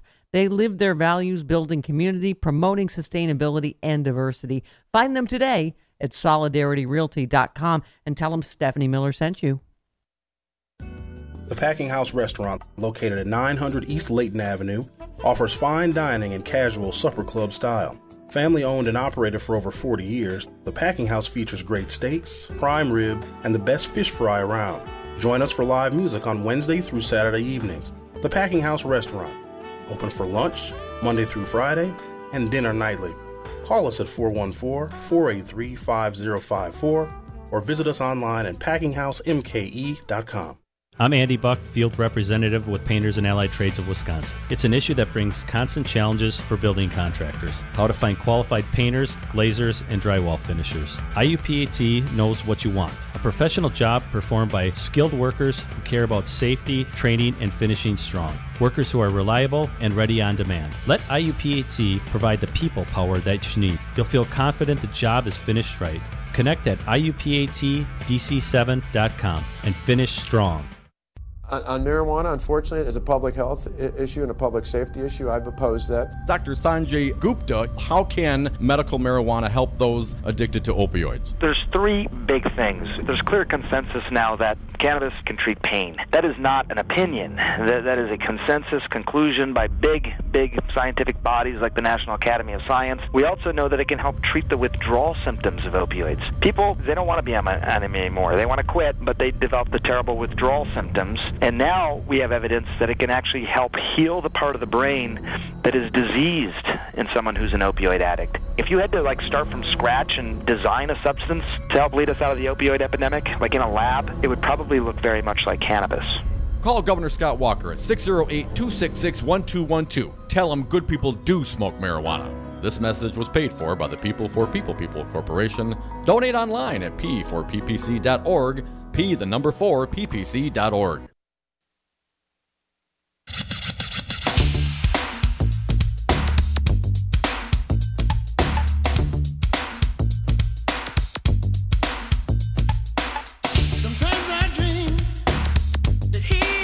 The Devil's Advocates, so relevant they have 1 foot in tomorrow. And we are back from the 420 break. Thank you so much for listening to the Devil's Advocates radio show. If you miss any of this fine program, go to the website, domandcroot.com. You can download interviews and podcasts. This song, not self-aggrandizement for a change. It's in honor of my endorsed candidate for Wisconsin, Governor Mike McCabe. I like Mike, and you should too, at least in my humble opinion. less than humble opinion. Mike, couple of the issues quickly, because some people are still out there making up their mind. Tomorrow, the partisan primary, Mike, legalize marijuana. If you're ever going to win this guy's endorsement, I mean, Dominic, well, you're on the right topic there. Legalize cannabis, recreational, medicinal, you're all down. I am. Full legalization, so not just medical, not just agricultural or industrial, but personal use as well. We should fully legalize. And for me, a big reason is because we got to stop locking up nonviolent offenders in the state, because we got a state budget that spends more on prisons than the whole university system, and that is a stain on our state. It's a disgrace for our state. We are literally spending more locking people up than we are spending unlocking the potential of young people. That can't continue. And so one of the important steps we got to take, if we're going to stop locking up nonviolent offenders, we got to realize that a second marijuana possession charge in Wisconsin is currently a felony. Can you believe that? I mean, you get caught with a joint, you get one. You get caught with a second joint, you can go rarely charge. But yeah, they could charge you with a felony. And the problem is that if you're in some zip codes and you get that second charge, you're not going to prison. But then you're living in another zip code and you do go to prison. Well, I was going to say, don't worry about it, Dom. You're white. You'll be okay. Right. Michael, that might be Dom's number one issue.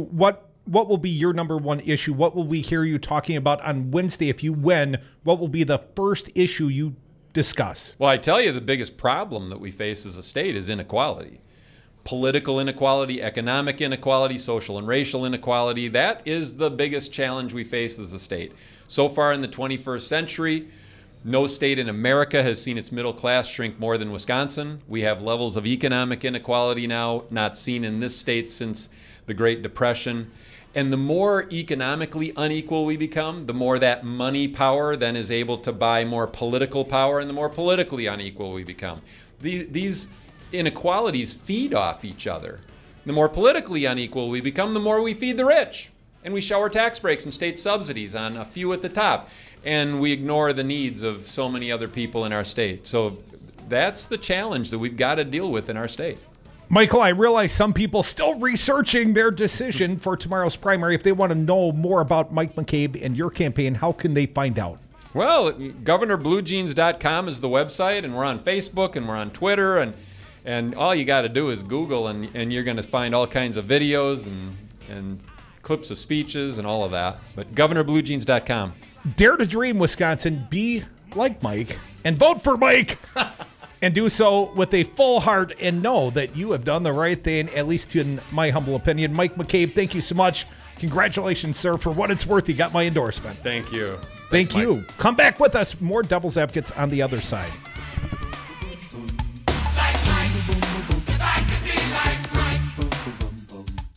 I got a joint here, man. I've been saving for a special occasion.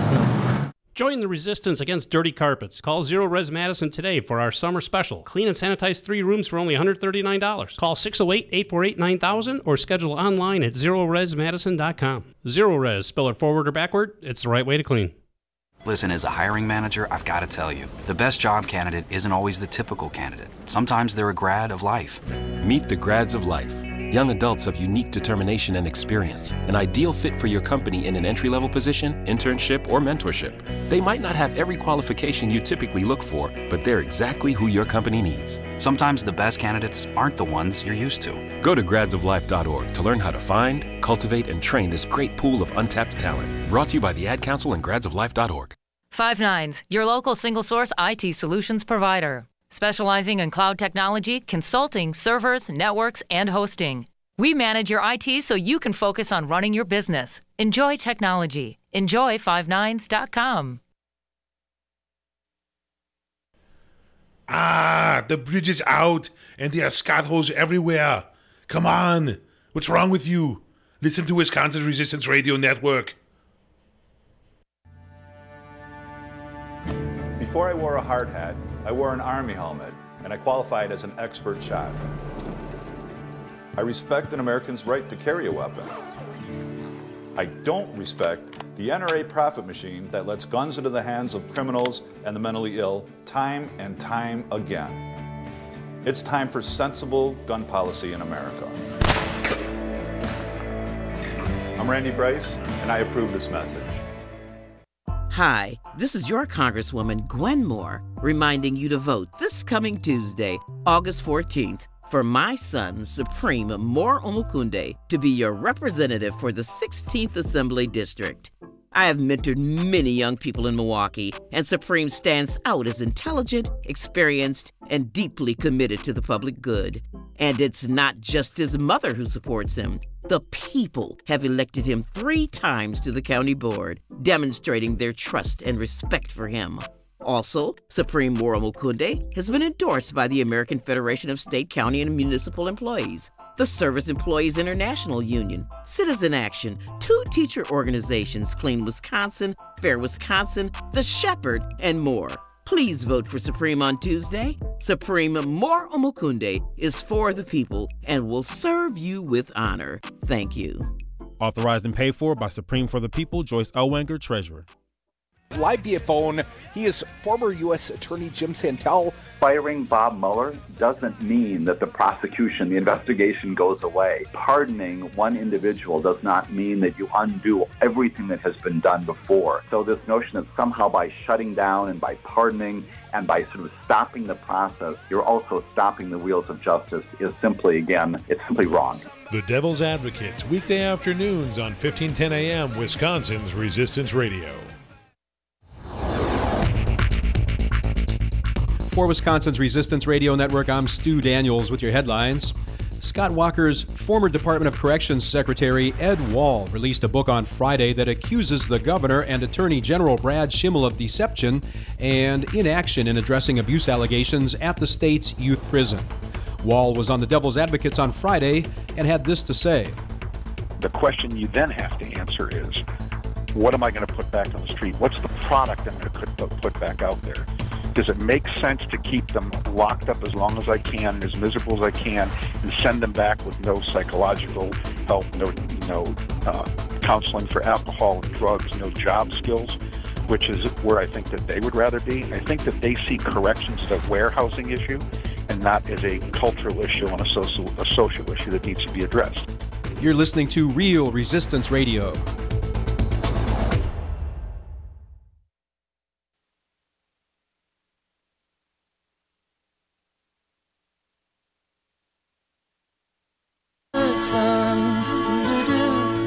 Here comes the sun, I say it's alright. Welcome back.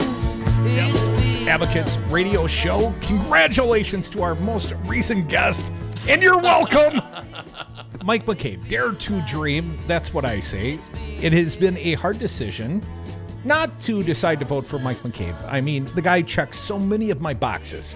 If I had any skepticism, it was simply that the guy was going to play fair, and Scott Walker has no intent of playing fair. He is a corrupt SOB, and just look at his prior history as a law-breaking campaign, coordinator, and the FEC complaints when he was running for president. I mean, this guy broke state and federal campaign finance laws. Talking about Scott Walker, Mike McCabe, I have no doubt in my mind that Mike McCabe, will do the right thing. Now, whether or not he'll win, I'm not clear. I'm not sure if I have any sort of juice in that regard. I think that the polls, throw out the polls. Vote your heart. But I would say it is bigger than the campaign of Mike McCabe. It is the cause. It is the Bernie cause. It is the expansion of the Democratic Party, the bringing in of independents and people that are just for good governance. That's what I will vote for. Would you consider the money in politics, Citizen United, that whole issue, the cause number one? I mean, sure. Yeah. For myself and for Mike McCabe. Yeah. Yeah. It's easy for me. 844-967-2789. What's easy for you? Kathy from Madison, you are first. Thanks for calling. What do you got today? Hey, Kathy. Yeah, hey, guys. It's really nice to talk to you on the radio. I've seen you many times in person, and Crudy, you are spot on with Mike McCabe. I'm a volunteer at WRTFM, and I have had the pleasure to meet his son, Casey, who is just a dynamite kid. And if my grandma's saying holds true, proof is in the pudding, and that child has just got the best ethics, just the greatest kid, And I've known Mike for a long time, not personally, but on the sidelines. I just can't say enough about the guy. Got a yard sign in my Whitey yard in in Madison. But yeah, Crudy, thanks a lot for pushing it out. I do so appreciate it. Well, if we aren't public, and I'm talking only for myself in this regard, Kathy, but if I'm afraid to say, here's what I really think, then what good am I as a quote unquote pundit host? I mean, if I'm not able to say, here's what I really think, and quite frankly, I should make full disclosure, Mike McCabe advertised modestly with this station. So we did some business in some way, shape, or form. I don't think Mike was directly buying the ad. Someone, on the staff probably sent the order over. But just so we're fully disclosed, but quite frankly, no offense to Mike, but it wasn't a life-changing amount of money he advertised here. I don't think it affected my thought process one little iota. But what I would say is that any cynicism I've had for his campaign is not because of his positions. He's right where I want him to be. He is right on. I mean, I cannot think of an issue where Mike McCabe is wrong. State bank, legalize marijuana, ending inequality best he can. And he's going to use the budget. There is a way to get here to there, even with divided governance. Someone pointed out to us today, someone we respect, a smart person, I won't throw him under the bus, but he said, you know what? That Frankenstein budget in the state of Wisconsin, the fact that the governor has the line item veto, you could do a lot of stuff with the budget, and it would take a 2/3 majority in the assembly to override a gubernatorial veto. So if Mike McCabe wins the governor's office and you've got a Senate, that goes blue, you can get from here to there. You can get from bad governance to a modicum of good governance. And hell, there's a guy I would trust to lead this state, and it's Mike McCabe. I agree. However, when you announced, I pushed it out. I'm not on Facebook. I pushed it out to everyone, including Ward. Hey, Crudy's running. And so I was very excited for you because I know what a stand-up guy you are and your wife and all the issues and you growing up and everything. So I really had your back to begin with. And I was a little sad when you pulled out from the race. Well, that makes one of us, Kathy. There are tons of demands on a candidate. And honestly, I had not put the forethought and the required groundwork in place. And quite frankly, if I had to decide where did my heart lie with this radio station trying to, do the best damn real resistance radio we could, Kathy, or try to win the campaign, for good or for bad, my heart lies here on the radio.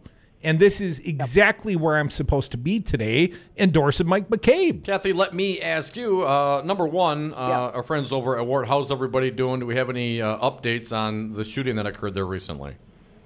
Really, we don't know who. We don't know why. And the police are still investigating. I'm on the board as well. And the word is, I saw the guy that was shot on. I did a co-host with Marcus. Let me see. Was that Friday? Man, the days are melding. Yeah, right. But I saw Eugene, and he's doing great. Good. He came in to do the show with Boss Lady, and it's a really valuable show we provide.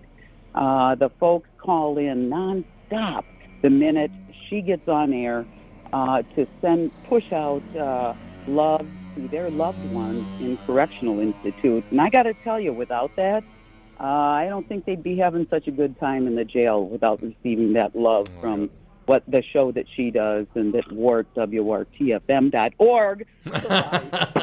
Come on, man. You can't be promoting all the competing radio stations around here, Kathy. One more for you, Kathy. Certainly a lot of progressives over at Ward in Madison. The pushback, the traditional pushback. Oh, Mike's not a real Dem. He worked for a couple Republicans back in the day. But certainly Mike's been keeping an eye on the money in his former life, money in campaigns. What do you say to those who said he doesn't automatically bloom no matter who, or he's had a less than pure Democratic past? Well, you're talking to an ex-teacher, and he was on board with Cheryl Wilhoit, who I couldn't stand. Most of us couldn't stand. And so, of course, you attach him to her even though he, in the long run, was doing his job, and a really good job of, I don't want to say carrying water because that's a negative term, but he was doing a great job for the district, making sure that she was fulfilling the ideals behind the district. And so I feel very good about pulling the lever tomorrow. Oh, I'm sorry, that's right, I'm old. Filling in the dots tomorrow, okay?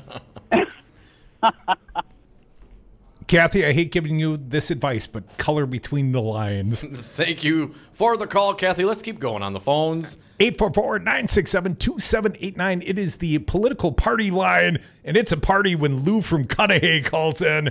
How you doing, Lou? You voting for Walker tomorrow? I'm on my game. What was your question?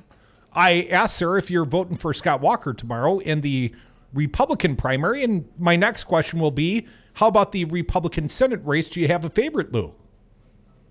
I will be, well, actually, I voted in advance last week.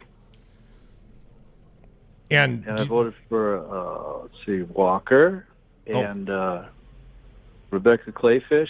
So would you say I'm conservative Republican or what?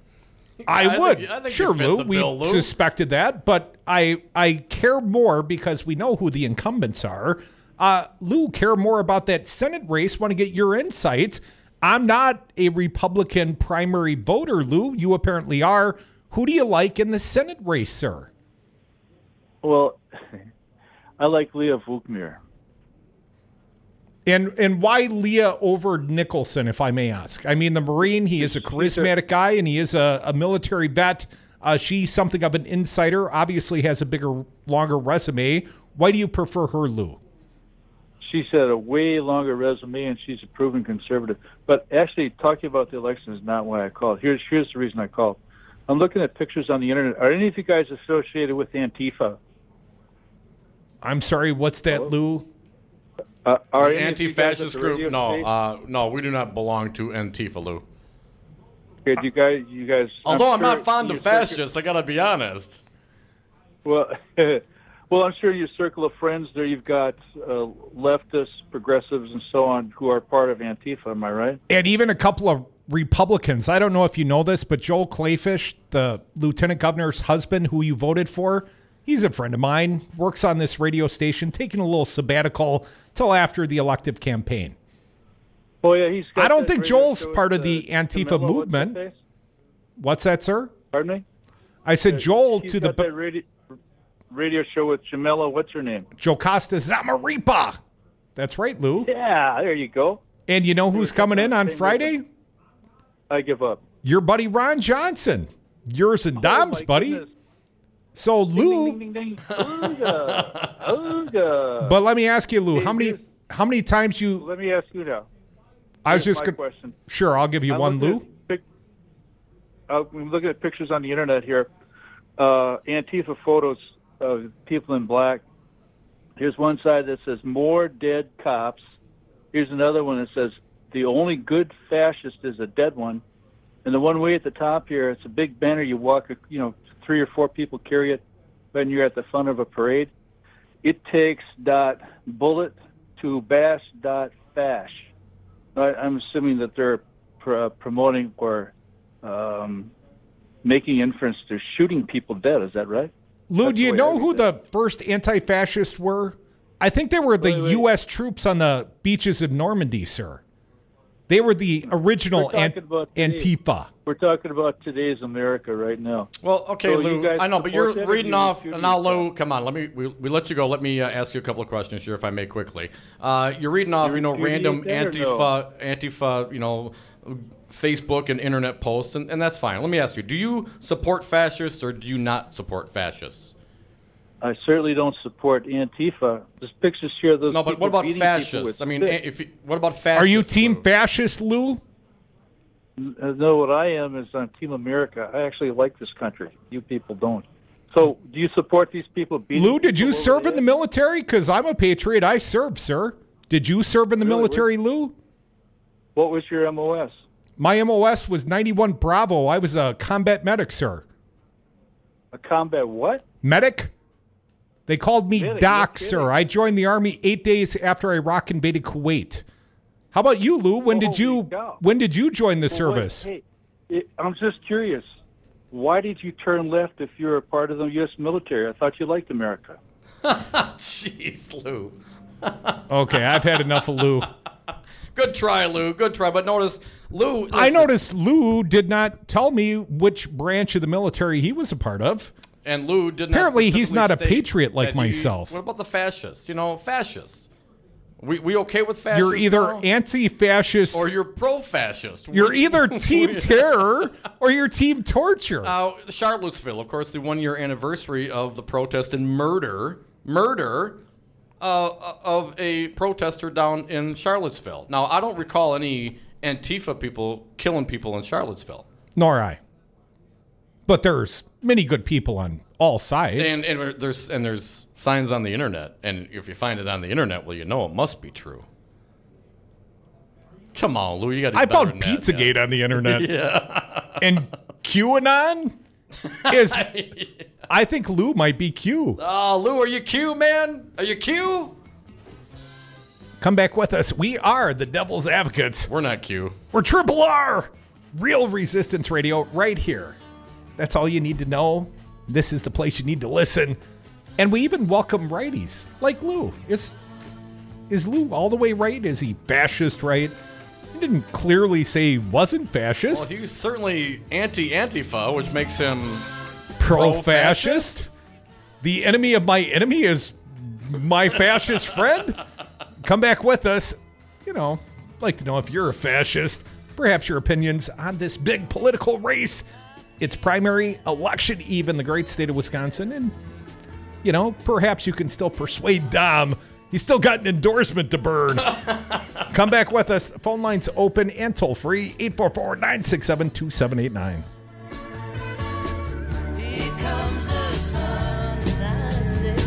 It's alright. Here comes the sun.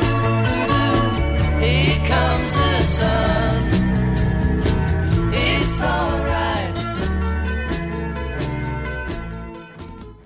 You ever served in an infantry unit, son? There's nobody bigger or better at the military than I am. I will not be lectured about what our military needs by a 5 deferment draft dodger. Have you outgrown your house? Are you sick of apartment living? Not ready to buy but know you need to move? Hi folks, this is Tom Hartman for CCL Management in Middleton. You should consider moving up to one of the finer rental homes CCL Management represents. Unique houses and condos, always clean, most are pet friendly. Visit cclmanagement.com today to find your new home. CCL Management, Dane County's premier leasing and property management company. Call CCL Management at 833-0009. That's 833-0009 or visit cclmanagement.com today. You concerned about speaking up at work? Do you feel like you have no say in your day-to-day work routine? Join Teamsters Local 344. Call 414-258-4545. Get a seat at the table. Join your brothers and sisters in negotiating for better wages, hours, and working conditions and be part of the most powerful union in North America. Teamsters Local 344 covers sales and service throughout Southeast Wisconsin and package and airlines statewide. Contact Teamsters Local 344 at 414-258-4545 or at local344.org. Have a drink at Regano's Roman Coin. This neighborhood corner tavern is as classic as the street it occupies. Family owned and operated since 1966, Regano's Roman Coin is located in a former Pabst Tide House on historic Brady Street, serving an array of craft beers with a focus on Wisconsin breweries. Also, weekly drink specials, trivia on Wednesdays, seasonal sporting events, parties hosted for all occasions, and pet friendly. Open 11 a.m. Tuesday through Friday, 10 a.m. Saturday and Sunday, closed on Monday. Regano's Roman Coin, Milwaukee's pet friendly, cash only order and classic corner tavern. The Earl Ingram Show. Join me at a new time, weekday mornings, for the Earl Ingram Show, 6 a.m. to 8 a.m. on Real Resistance Radio, Monday through Friday, and as always, Saturdays noon to 3. The Earl Ingram Show, streaming live at realresistanceradio.com. Don't miss it. Voice of the voiceless, champion of the working class, the Earl Ingram Show. I'll tell you what's going on.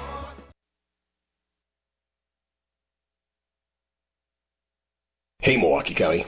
I am a Democrat. I'm sure some of the listeners of this radio station are too, and they vote Democrat.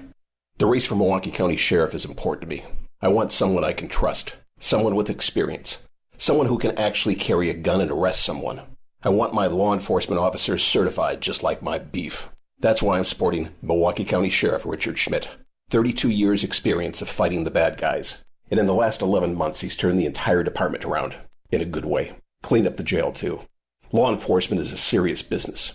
The criminals don't care about political correctness. The guy he's running against was a fancy bodyguard and isn't even certified law enforcement. He'd have to go back to the academy and re-earn his stripes. Just like I don't like fruit and botanicals in my beer, I want my sheriff to be pure law enforcement. Sheriff Richard Schmidt is my guy. A Democrat. Hope he's yours too. Paid for by friends of Richard Schmidt. Emil Abiagali, Treasurer. My name is Kelda Royce, Democratic candidate for governor. There's so much at stake for Wisconsin in this next election. Scott Walker and Donald Trump are taking away the health care so many of us rely on. But I'm running because I know how to provide health care for more Wisconsinites. Wisconsin was a leader at one time in expanding access to health care, and we can lead again. When I was a state legislator, we delivered health care access to over 80,000 more Wisconsinites. We need to make sure everybody has health care and that everyone can buy into a great plan like Badger Care at an affordable cost. I know how expensive our prescription medication can be, and that's why I also fought to lower drug prices. It's why, as governor, I'll stand up to greedy pharmaceutical companies when they jack up prices. I'm Kelda Royce, Democrat for governor. I've got a record of standing up for our values, expanding healthcare coverage, and winning fights against bullies like Trump. I ask for your vote August 14th to lead our great state forward again. Paid for by Kelda for governor.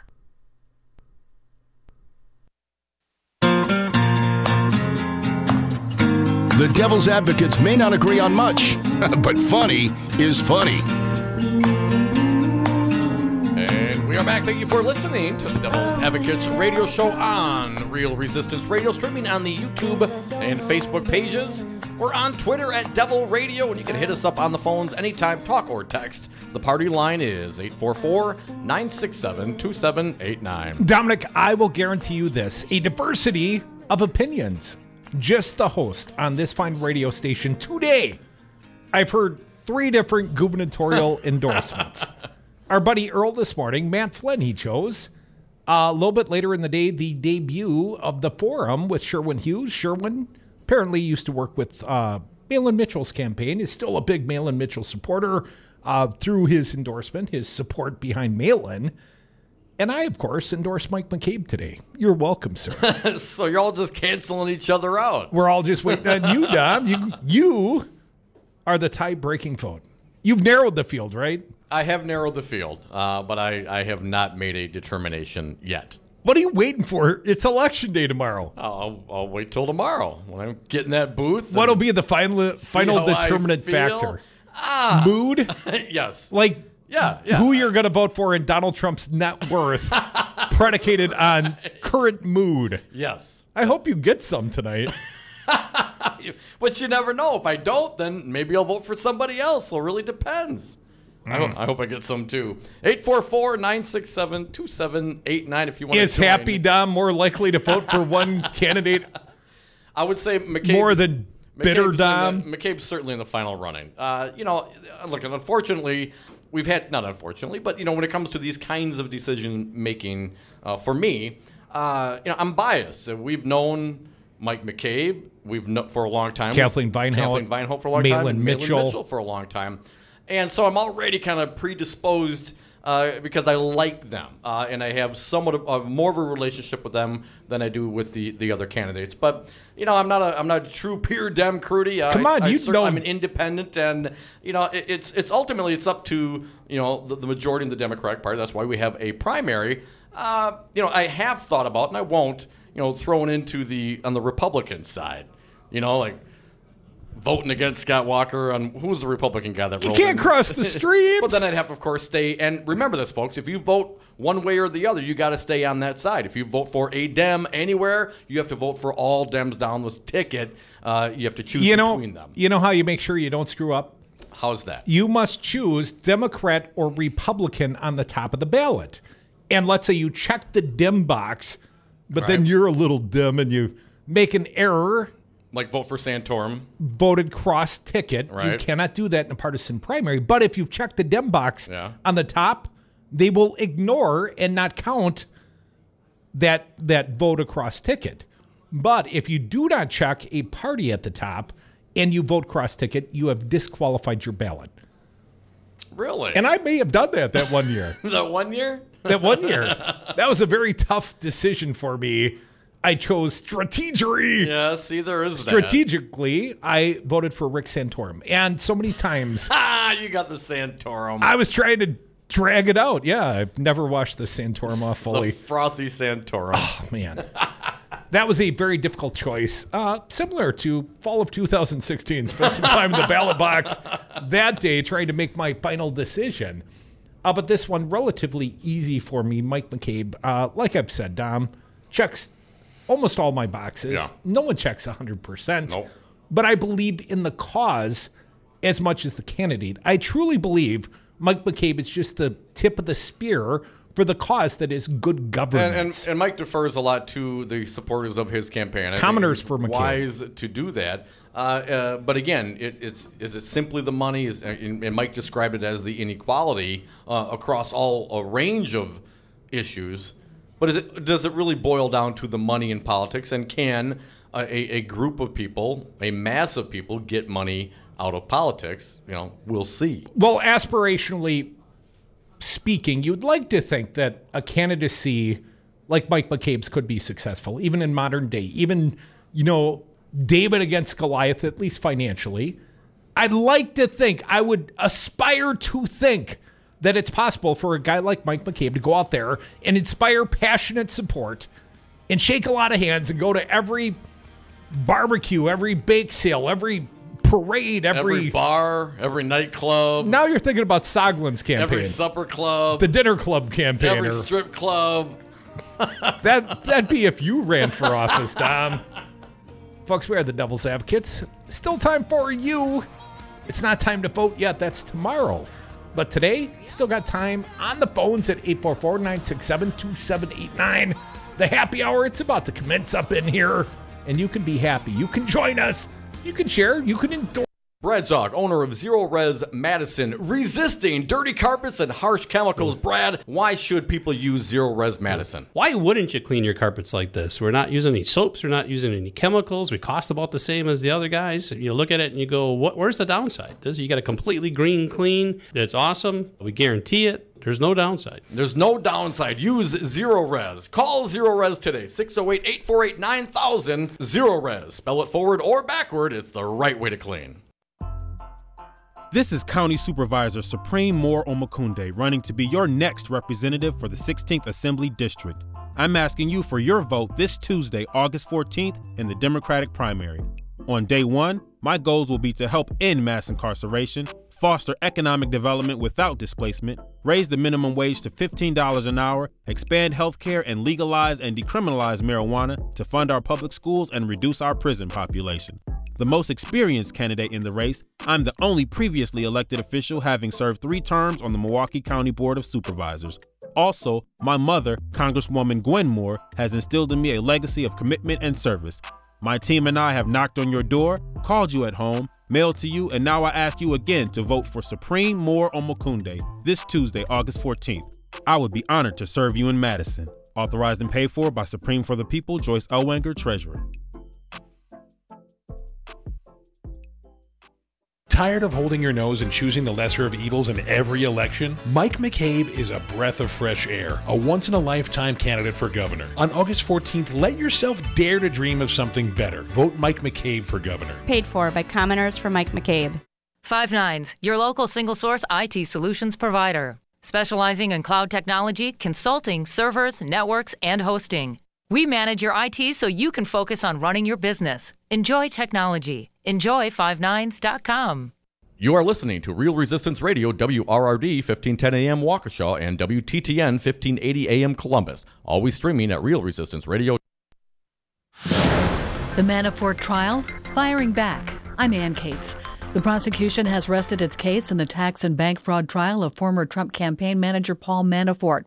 Correspondent Kara Scannell reports the defense now steps up to the plate. The judge told the defense to be ready tomorrow to state what kind of case they're going to bring on. He also said if Paul Manafort decides not to testify, he will ask him in court to say that on the record so it's clear that Manafort is making this decision on his own. But the defense has not said what they plan to do yet. They'll have to do that tomorrow. One-time White House aide Omarosa, out with a tell-all book tomorrow, is being criticized by the president.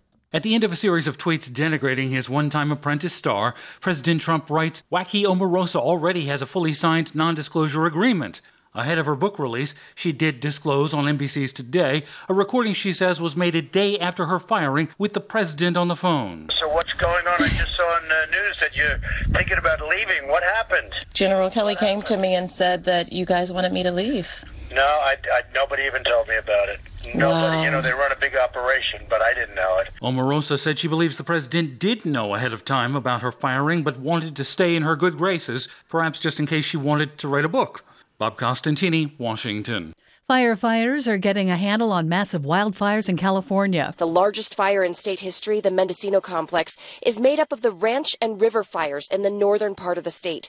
It's charred more than 336,000 acres and is close to being contained. And the Carr Fire, the second largest in California history, is above 60% contained after burning for 3 weeks and claiming the lives of 8 people.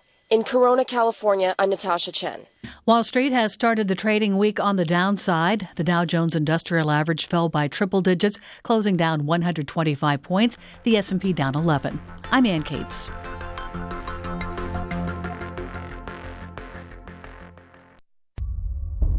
I'm afraid right now for the future of my children's generation and those to come. In this age of mass school shootings, Wisconsin Governor Scott Walker offers the same bold agenda of the National Rifle Association. Make sure you remember in your thoughts and more importantly in your prayers.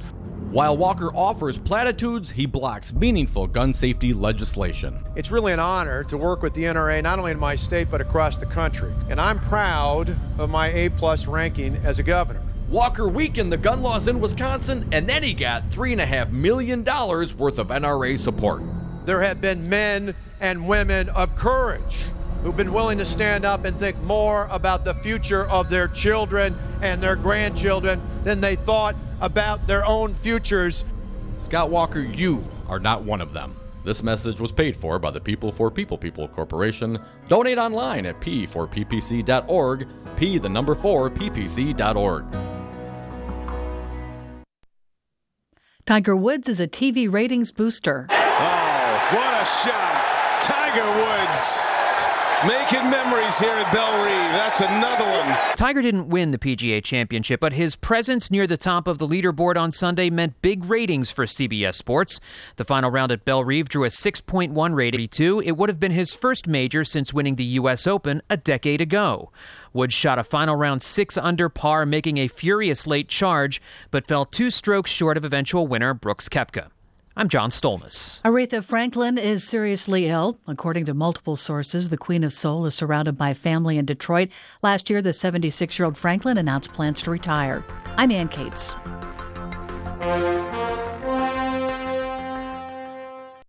Join the resistance against dirty carpets. Call Zero Res Madison today for our summer special. Clean and sanitize 3 rooms for only $139. Call 608-848-9000 or schedule online at zeroresmadison.com. Zero Res, spell it forward or backward, it's the right way to clean. Donna from Louisiana. The storm just hit, and we went from donating to the food bank to needing it. Hunger is a story we can end. End it at feedingamerica.org. Brought to you by Feeding America and the Ad Council. Before I wore a hard hat, I wore an Army helmet, and I qualified as an expert shot. I respect an American's right to carry a weapon. I don't respect the NRA profit machine that lets guns into the hands of criminals and the mentally ill time and time again. It's time for sensible gun policy in America. I'm Randy Bryce, and I approve this message. For Wisconsin's Resistance Radio Network, I'm Stu Daniels with your headlines. Scott Walker's former Department of Corrections Secretary Ed Wall released a book on Friday that accuses the governor and Attorney General Brad Schimmel of deception and inaction in addressing abuse allegations at the state's youth prison. Wall was on the Devil's Advocates on Friday and had this to say. He couldn't have cared less, I think, about the Department of Corrections, about the jobs that we were doing. And I think part of that goes back to his war on state employees. I think he despises state employees. And here's what I challenge you to do. Go back through his entire time in office and see if you can find him once visiting a state agency. I'll bet you can. And outside this afternoon, mostly sunny. We'll have temperatures near 90 degrees. Tonight, mostly clear, lows in the upper 60s in Milwaukee, mid 60s in Madison. You're listening to Real Resistance Radio. The following program is a presentation of DC Communications, LLC. Warning, you are about to listen to the greatest radio show ever. And due to contractual obligations and to shield our airwaves corporate licensees from any semblance of liability, responsibility, and gullibility, we must tell you the views represented on this show are not necessarily those of this station or its management. This radio show contains differing points of view on current political topics, and due to the nature of its contents, it should be heard by everyone. Thank you for listening. 3, 2, 1. Now live from the heart of liberal Wisconsin, where the political party is just beginning, welcome to the Devil's Advocate Show. Best friends proving it's never personal, only politics. Please allow me to introduce myself. Now here are your hosts, Dom and Crute. Welcome back to the Devil's Advocates Radio Show. Dom, we are sliding into the 5 o'clock pre-partisan primary election happy hour. And I have I have made a monumental endorsement. First one I've ever done during a partisan primary. Is that what makes it monumental? That I've never done it before. It's a little scary. How you feeling? I'm feeling good. You look like you need a cigarette. Maybe a nap. Mike McCabe, you have my support and my endorsement. I want all of you to know you have my permission to dream a little bigger, to vote for a candidate who is aspirational. It's not just about the candidate, it's about the cause of good governance. And for that reason, and the passion of his supporters, I mean, they have been working me in the corners. I mean, it's like body blow, vote for McCabe, body blow. Well, eventually, you start listening to the audience. You start listening to the people on the ground. And I have heard lots of love and lots of passion for the candidacy of Mike McCabe. Crudy. Certainly, there's a lot of Walker folks that love you to vote for Walker. You're never going to vote for Walker. So it's not just about the beating of the drum, is it? Nobody even asked me to vote for Walker. I had a few sort of kind of asks for other candidates in the field. And then there were the dozens of approaches by Mike McCabe supporters all around the state of Wisconsin that said, come on, you want to, Crudy. You want to. You love Bernie. You love McCabe. And ultimately I said, you're right. I do. I'm like Glass Joe over here. I can only take so much, and then I got to vote for Mike McCabe. Oh, man. So you fell for the peer pressure. I didn't fall for anything. You fell for the peer pressure. I acknowledged the passion in the Mike McCabe supporters, and I joined them, and I said, they cannot all be wrong. Although you were almost always wrong. Wait. Let's go through the last few folks you voted for. Did they win? Bernie Sanders. Lost. Won the state of Wisconsin in the primary. I didn't vote for him in the general, you mooyak. Okay, and you voted for Hillary in the general, right? I held my nose and did my job. Lost. Sure. Santorum. Is that my... Lost. Come on, man. You've got some real twisted perspective if you think that's the case. Santorum didn't? I was trying to extend the primary process. I was trying to sap the resources of Mitt Romney. I did vote for Barack Obama. Maybe you've heard for him in the general. All right. Hey. Jack Wynn twice. I'm not even sure. Did you vote for Obama, Dom? Be honest. Did you? No, I think I voted for the Libertarian. Was it Johnson running against him the first time as well? I'd have to go back. I have no idea. I have to look. I know. I failed the purity test. I am a peer independent, man. No one tell me what to do. Jill Stein. No, I didn't vote for Jill. No. Jill. Come on. Green Party folks. 844-967-2789. Let's get to some phone callers. William, you are up. Thanks for calling. What do you got today? Hello. Thank you for taking my call, and thanks for your great show. Thanks, man. And your great station. Thank you, sir. I'm waiting for the butt. Crudy, you were my first choice for governor candidate, the first one I contributed to a campaign, and you I changed my mind. I'm going to vote for McCabe on your endorsement. Wow, William. What is it? What did Crudy do? How did he change your mind, William? Well, the thing is, he went through the different things he was for, and the more I thought about it, was I wouldn't have thought to vote for McCabe if Crudy hadn't brought him on the show and talked to him just now.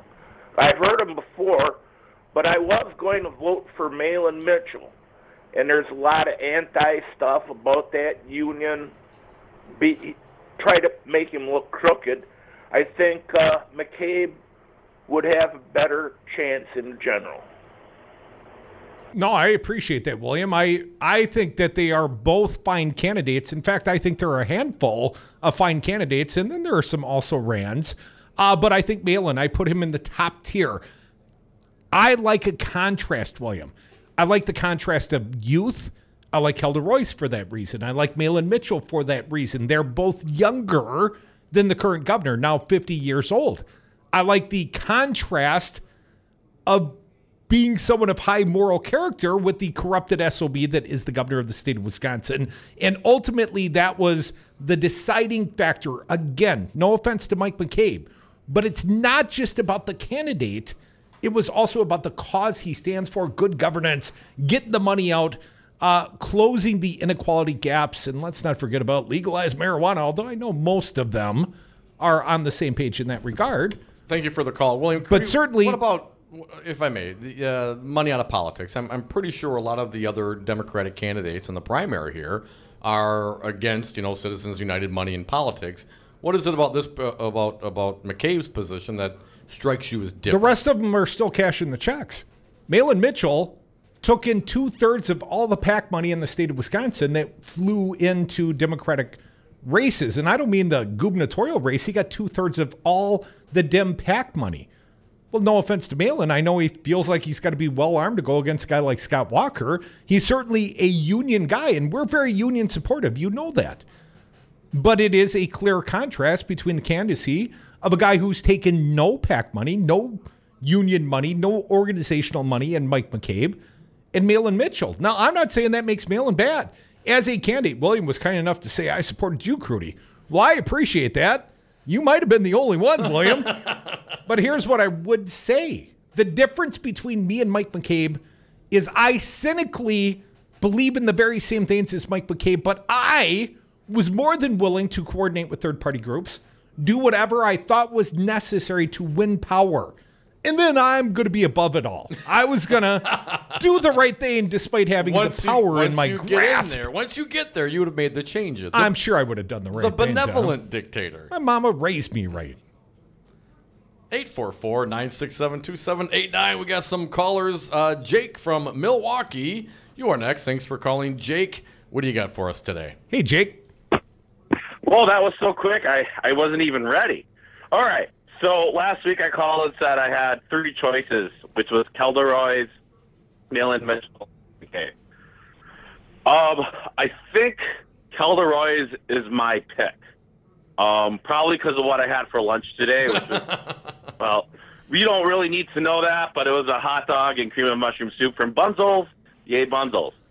And the reason why I think I'm going for Kelderoy's is I think she brings not only the legislative experience, which is going to be needed against the Republicans holding most of the power in the legislature and, with the SCOTUS, but she's also bringing the power of women. And I think that's very important this time no around. doubt, Jake. I mean, we're going to find out if this wave is blue or perhaps it's pink. I might be completely off base here, Jake, As far as I can tell, Kelda Royce has shown no strength whatsoever in the polling. But for those that have seen her in person, second CD, fifth CD, the DPW, the Educators Amplified Gubernatorial Edition, she won lots of straw polls, lots of people when they had the opportunity to see her and her policies, Jake. Well, she is a very smart and strategic candidate, and people certainly responded to her candidacy when they see her in person. But then you see the polling, and I know I said disregard the polling. I mean, it doesn't show Mike McCabe as the front runner either. It shows Tony Evers as the front runner. But Kelda Royce is a clear contrast to Scott Walker, and I think her background as a pro-choice advocate certainly should affect the attitudes of female voters. And I'm not telling, I mean, what do I know? I'm not telling any female how to vote, Jake. I'm just saying I think she is an excellent choice, and I will certainly support Kelda Royce if she wins the primary. Come Wednesday, Kelda will be invited down if she wins the primary. Thanks for the call, Jake. Let's sneak one more caller in here before we go to break. It will be Will. Hey, Will, happy Monday. What do you got for us today? Hey, good baby. Hey, how you doing? I just wanted to say real quick, I was really jazzed to hear your endorsement, Mike. I agree. Truth is probably a good way to go. Money out of politics is the first step. I think we got support all the way through on this idea. I spoke with Mark Thompson on Sirius Satellite, suggesting that idea to him today. He knows what's going on in Madison. I've said that we've been singing in the Capitol on a regular basis, and he remembers I've spoken with a friend of his on Sirius for a lot of years, and he knows that I can't be heard. And I think that we're ready to be heard here. So everybody, I think it's time for truth. It is absolutely time for truth, justice, and the American way. I was going to say in the devil's advocate's way, right here on Real Resistance Radio. You are always welcome. Last chance, probably, to persuade the electorate. You could endorse right now. Join us on the phones, 844-967-2789. You know, Scotty Wanker, he's afraid, Dom. He's telling his supporters, no matter who wins the primary, he's going to be trailing. And I suspect he might be right, because recent polling I've seen, he's trailing everybody. He's a god-awful governor. He's a corrupt SOB. I hope Mike McCabe beats him in the fall, but if it's not Mike McCabe, it might be Kelda Malin. Many good choices. I would support them all, as long as they ain't named Scott K. or Scott P. Walker. More devil's advocates on the other side. Once again, phone lines open, 844-967-2789.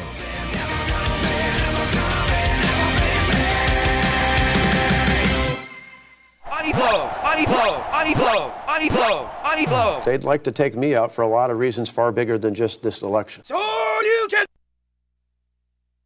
Brad Zog, owner of Zero Res Madison. Brad, why should people use Zero Res Madison? Why wouldn't you clean your carpets like this? We've got a patented system. We also do another step that most people don't do. We have a double rotating brush machine that we use when we pre-treat the carpet. So this helps dig up any of that stuff that's deeper in your carpet that the vacuum doesn't get. We're going to provide that intermediary step before we clean with our empowered water. Call Zero Res today, 608-848-9000. Zero Res. Spell it forward or backward. It's the right way to clean.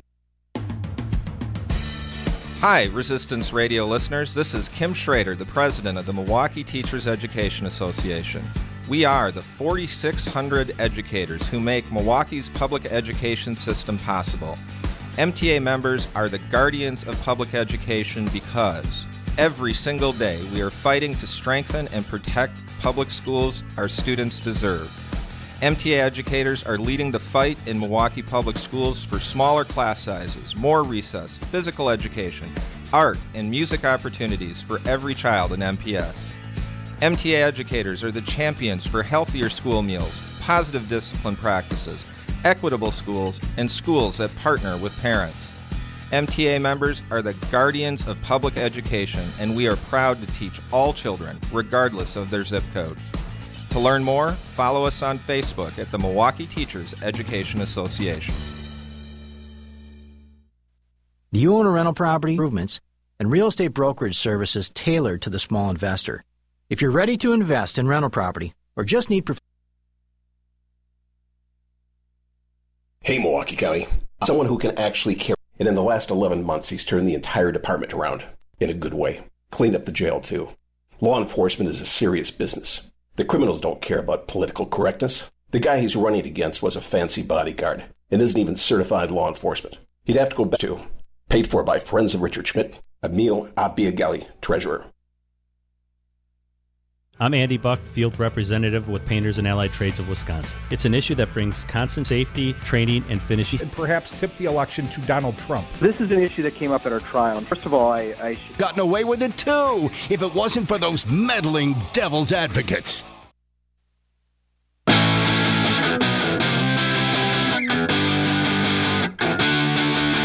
I don't know if you know the devil's advocates, but they are kind of a big deal.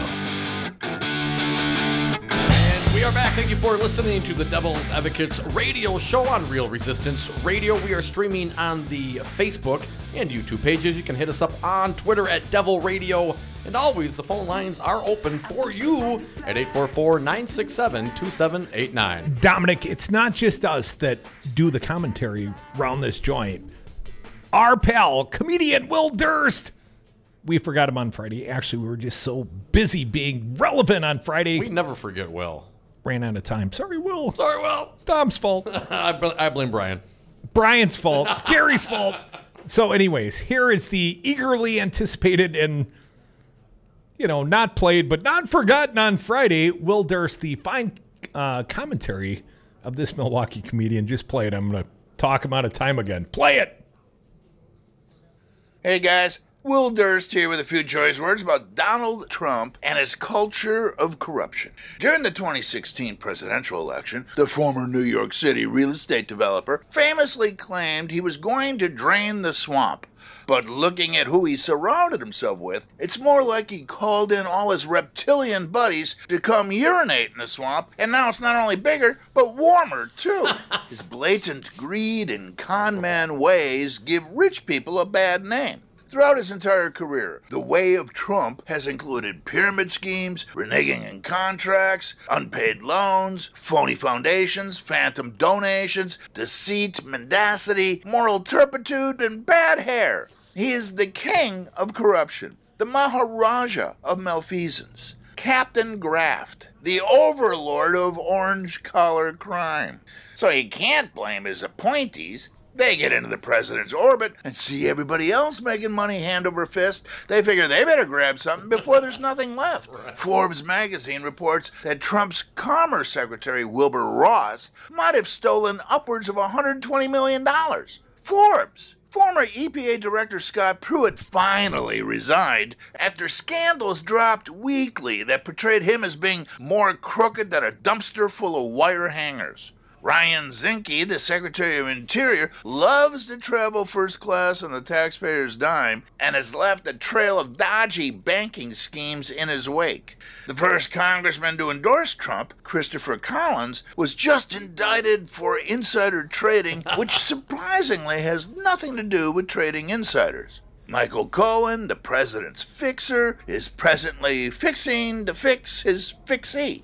And testifying in court, Rick Gates admitted not only to committing crimes at the behest of Trump's former campaign manager, Paul Manafort, but also stealing from him. And Paul Manafort hid his stolen money in unreported offshore accounts. And they both stole from Trump, who steals from everyone. They're the Russian nesting dolls of crime. And there you go, another Russian connection. Coincidence? You be the judge. For WRRD 1510 AM, Wisconsin's Resistance Radio, I'm Will Durst. Wisconsin. Well worth waiting for. Will Durst, our pal, Milwaukee's own comedian, Will Durst. He'll be in town next month. We'll be helping to promote a big show. Quite a list he's doing right here in Milwaukee. Quite a list of the lizards in the swamp, Curdy. But I did notice he forgot one of them. Omarosa. Yeah, Omarosa got some video recordings. I'm sorry, some audio recordings of President Trump. Oh, that's naughty, isn't it? Secretary Kelly. Chief of Staff Chief Kelly. of Staff, yes. To you, sir. Chief of Staff Kelly. And others, I believe some other quotes as well. We're going to come back on the backside of this break. I think we should get into some of this. Crudy, are you concerned that a reality TV star recorded another reality TV star in the Situation Room in the White House and then released it to the public? You okay with that? You mean Omarosa, not Sean Duffy, former Big Brother household member, right? I never watched Duffy. Like Duffy from up north, Duffy? Yeah, he's a reality guy? He was on The Real World. I believe he was also a participant in the World Lumberjack Games. There's such a thing. Big lumberjack, that guy. I didn't know that. I'm a lumberjack, big and strong. I think like Jackal. I'm a lumberjack baby. Maybe we'll come back with that. In honor of the Dumpmeister. Folks, we are the Devil's Advocates. You are listening to Real Resistance Radio, a modest rebranding because it got realer up in here. It is the happy hour. No more holding back, Crudy. I know. I'm done holding back. I have offered an unprecedented endorsement today of Mike McCabe for governor of the great state of Wisconsin. I give you permission, Wisconsin. Do the right thing. Vote for Mike McCabe. I like Mike, and you should too. And I will embrace whoever wins the primary on Wednesday, but I hope it's Mike McCabe. Come back with us. Join us on the phones. Your opinions always welcome here. 844-967-2789.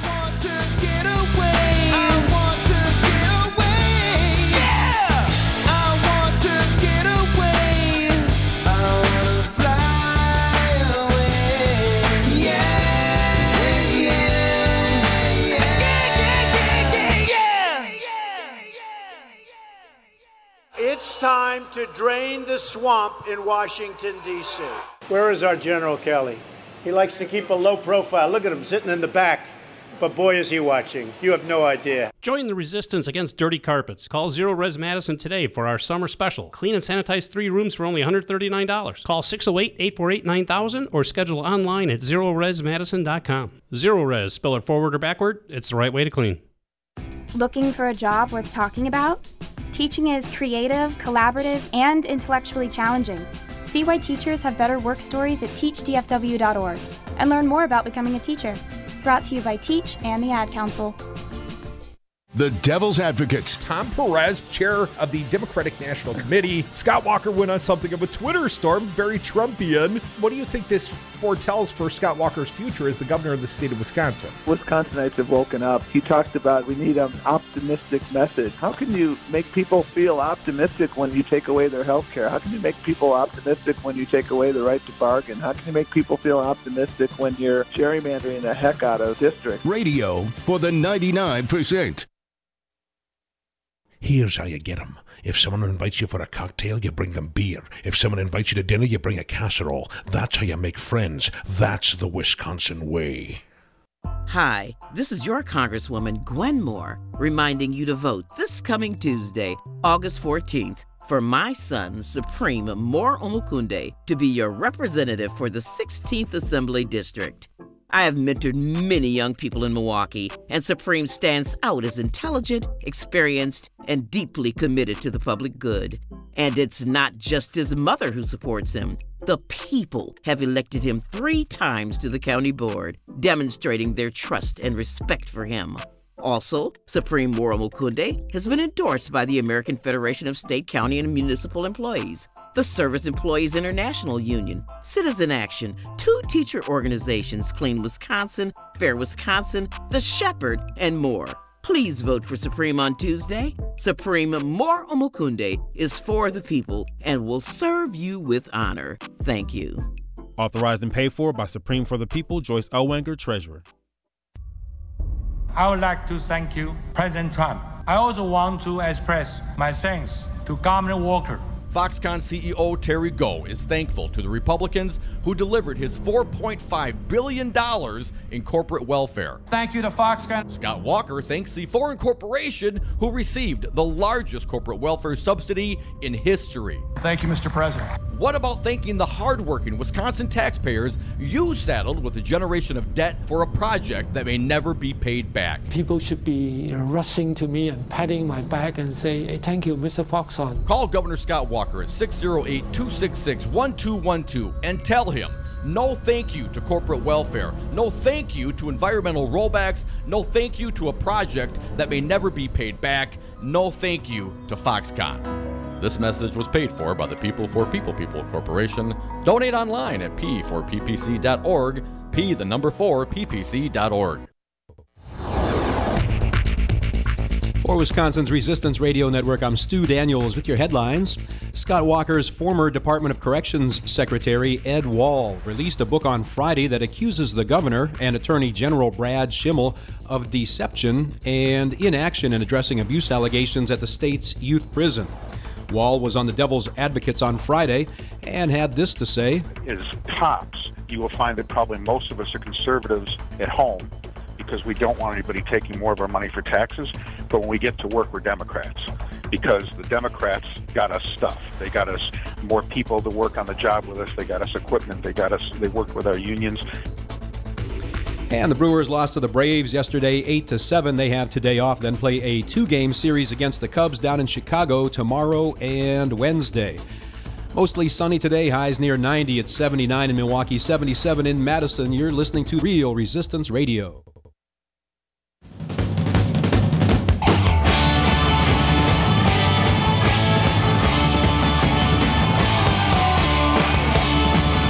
The Devil's Advocates. Sausage making never looks so good. Breaking rocks in a hot sun. Up on the law in a low one. Welcome back to the Devil's Advocates Radio Show. It is partisan primary eve. Big endorsement on this radio show. At least I thought it was big. Mike McCabe, you're welcome. I endorse Mike. I like Mike. I think he is the right choice for Wisconsin. I am embracing not only the candidate, but the cause he stands for. Good governance, getting the money out. You know, the dark money, Dom.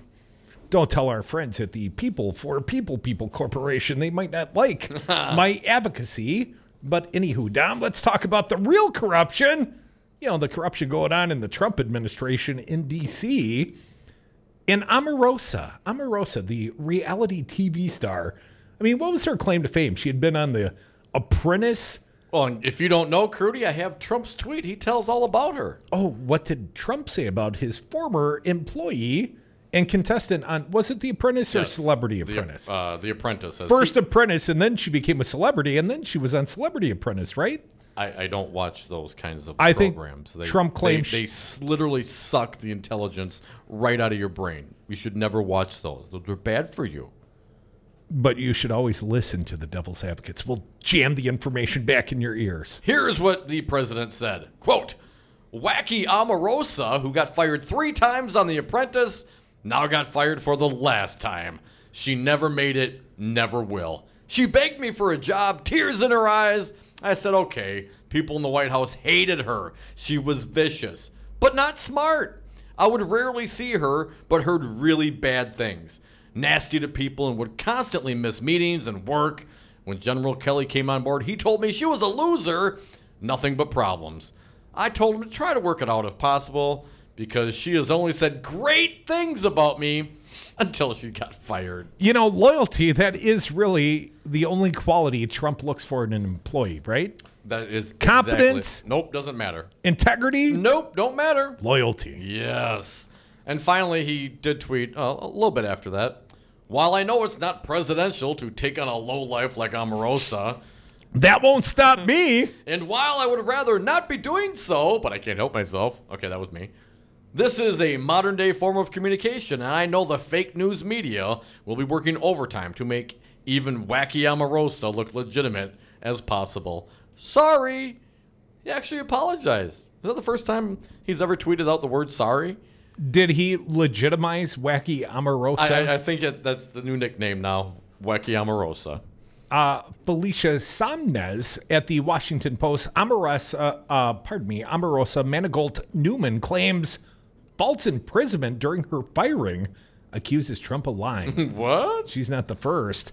Omarosa Manigault Newman, the once loyal aide to President Trump, who has written a new tell-all book containing explosive allegations about her former boss, said Monday that she believes Trump was lying when he claimed in a phone call in December that he knew nothing about her dismissal by White House Chief of Staff John F. Kelly. Now, I didn't believe it either. Do we have this sound? We have, yes. We have Trump saying he had no idea. You want to hear that one? I would. Yeah. In a combative appearance on NBC's Today Show, Manigault Newman shared an audio recording of the phone conversation that she said she had with Trump the day after she was fired from his administration. She also denounced the White House's handling of her firing, claiming that the 2-hour Situation Room meeting in which she was let go amounts to false imprisonment. Come on. That's a stretch. Did it ever take you 2 hours to fire anyone down? No, never, ever, ever, ever. Sorry, it's not working out. Yeah, it's not you. Pack your stuff. Get out. Right? No, I mean, it 2 doesn't take hours. long. 2 hours? I wish you well. Thank you for your service. You'll to your either get a country. letter of recommendation or not, and if I'm firing you, probably not. 2 hours? Come on. I did ask a guy once. I said, I am firing you. You can get the short version, you're fired. Yeah. Or you can have the longer version, and I can tell you why. But I'll leave that for your option, because who wants to stick around for 2 hours? Well, what was the response in your situation? He actually wanted to know why he was getting fired. Yeah, that's logical. So I told him it was maybe a 5-minute explanation, and then wasn't the meeting was done. Wasn't 2 hours? I didn't have to lock any doors. Was there an NDA involved? A non-disclosure agreement? Wouldn't you like to know? I can't talk about it. Let's play the sound. Here is the clandestine recording of President Donald Trump faking it, lying to his once loyal aide Omarosa, pretending. And Dom, I mean, the insincerity. I know. It is so clear he knows, and he's faking it because he's a little scared of Omarosa. If you would, Fancy Brian, which one is this? It's 101, please.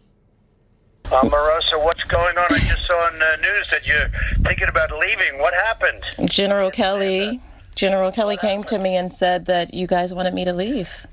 No, nobody even told me about it. Nobody. Wow. You know, they run a big operation, but I didn't know it. I didn't know that. Yeah. Damn it. Damn it. Damn it. Damn it. He's just so upset. I mean, he's only the president of the United States, and he didn't Do you know think it. damn it's the word he uses when he's truly angry? And quite frankly, as the president of the United States, is he not empowered to rehire? Couldn't he keep her on if he truly wanted her to stick around? I mean, literally, I believe. I'd love to keep you, but Kelly says I can't. I mean, when has he shown any respect and deference to anybody Chief of else? Staff John Kelly? Ever.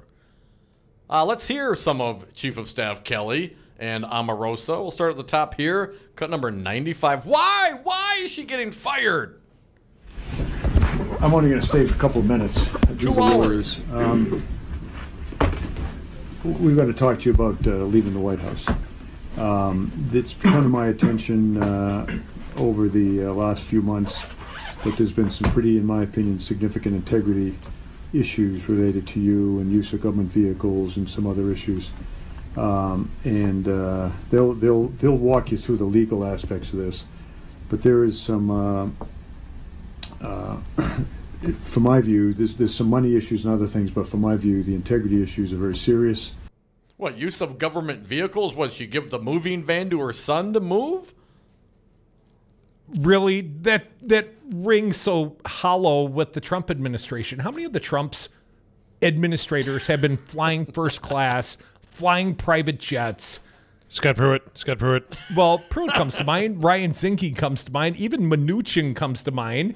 I mean, there's been a history of established misuse of the taxpayers' resources for extravagant travel on behalf of the entire Trump administration. Why would General Kelly single her out for what? Using town cars around town? What'd she do? Let's get to it. Omarosa and Kelly, cut 96. I'm stuck with my past experience, and that is when we hold people accountable in the military, I compare what I see here at the White House and other issues that I've had to deal with, and say, what would I do to this in this case if I was in the Pentagon dealing with a Marine or a soldier or something like that? Integrity, very important to General Kelly. Then how can you work for a guy like Trump? I mean, really? You expect anybody to believe that you give a damn about integrity? Now, I guess you could take the position that he so wants to serve his country and try to, save the country from the president. That's his service, is working for the president now. But I don't buy it for 1 minute. How can you talk about integrity? Donald Trump is your boss. Well, listen to this statement by John Kelly. He's effectively lying to her, trying to put the fear of God in her, and then kind of lets her off the hook. Ooh. Sort of admits in the very same statement, well, not that there's any legal jeopardy there. Cut 97. In the issue that you may or may not have a full appreciation for, but I think you do, this would be a pretty high level of accountability, meaning a court-martial. We're not suggesting any legal action here. Just stay with me. Just stay with me. Yeah. That it would be a pretty serious offense. Court-martial in the military. First of all, you serve under the military justice codes. You are not serving as a civilian. You've signed away certain rights to serve in the military. And I don't believe for a minute that John Kelly has any sincerity. Oh, it'd be a really big deal if you were in the military, but of course we're not talking about that. And don't worry about any legal repercussions here. But when I say the words court-martial, it sounds like a really big deal. But it would be a really big deal at my old job, but here at the Trump administration, this sort of malfeasance encouraged? Yeah, I guess I don't know. What would happen? Until it's not. What would happen in the military if someone were to example, coordinate with, say the Russians to subvert, maybe U.S. elections? Would that be a problem in the military? They might spend some time in its place. I think it's called Fort Leavenworth. Oh. What a great duty station. Duty. Omarosa Kelly, cut 98. So with that, I'm just going to ask you, these gentlemen will explain it, and we'll bring a personnel person in after they talk to you. But just to understand that, I'd like to see this be a friendly departure. There are pretty significant legal issues that we hope don't develop into something that will make it ugly for you. But I think it's important to understand that if we make this a friendly departure, we can all be, you can look at your time here in the White House as a year of service to the nation, and then you can go on without any type of difficulty in the future relative to your reputation. So if you don't play ball, it might get ugly for you. But if you do play ball, you can look at this as service to the nation. Huh? Do you think that's how John Kelly rationalizes his own employment for the Trump administration? I'm serving the nation. I'm serving the nation. I'm serving the nation. Maybe, because he certainly doesn't give a damn about integrity. Let's hear a couple more Omarosa Kelly, the secret recordings, cut 99. But it's very, very important, I think, that you understand that there are some serious legal issues that have been violated, and you're open to some legal action that we hope, I think we can control, right? So with that, if you would stay here with these gentlemen, they'll lay this thing out. They'll lay it out for you. You might be under some, legal scrutiny, which we, just for the record. I'd hate for things to go real bad for you. I hate for your windows to break. I'd hate for your, something to happen to your car. I'd hate for someone to destroy your professional reputation. But we can control some of that, right? Right? We can control that, right? Okay, good. No court-martials necessary, apparently. No, Civilians. No, as long as we we'll go easy, as long as you play nice. As long as we part as friends. If we're friends, then we can work together. If we're not friends, then, And I'm just going to need you to sign a loyalty pledge and NDA. Yeah, and here's $15,000 a month. Let's do the final cut. Omarosa and Kelly. Thing out, and Can I ask you a couple of questions? Is the president aware of what's going on? Let's not go down the road. This is a non-negotiable discussion. I don't want to negotiate. I've never had a chance to talk to you, General Kelly. Yeah, so if this is my departure, I'd like to have at least an opportunity to understand. We can talk another time. This has to do with some pretty serious integrity violations. So I'll let it go with that. So the staff and everyone on the staff works for me, not the president. And so after your departure, I'll inform him if he gets interested on where you may be. So with that, I'll let you go. And gentlemen, if you could take it. Thanks. Yep. Integrity issues. Bye, Felicia. Integrity issues from this White House? Now, I have not read, I haven't heard what the specific integrity issues may have been. What, a joyride in the government car? I'm not clear. Just shows you what sort of secrets they keep over at the Trump administration. They must be the good guys. They haven't thrown her under the bus yet. You know, wacky Omarosa and all that kind of stuff. Wow.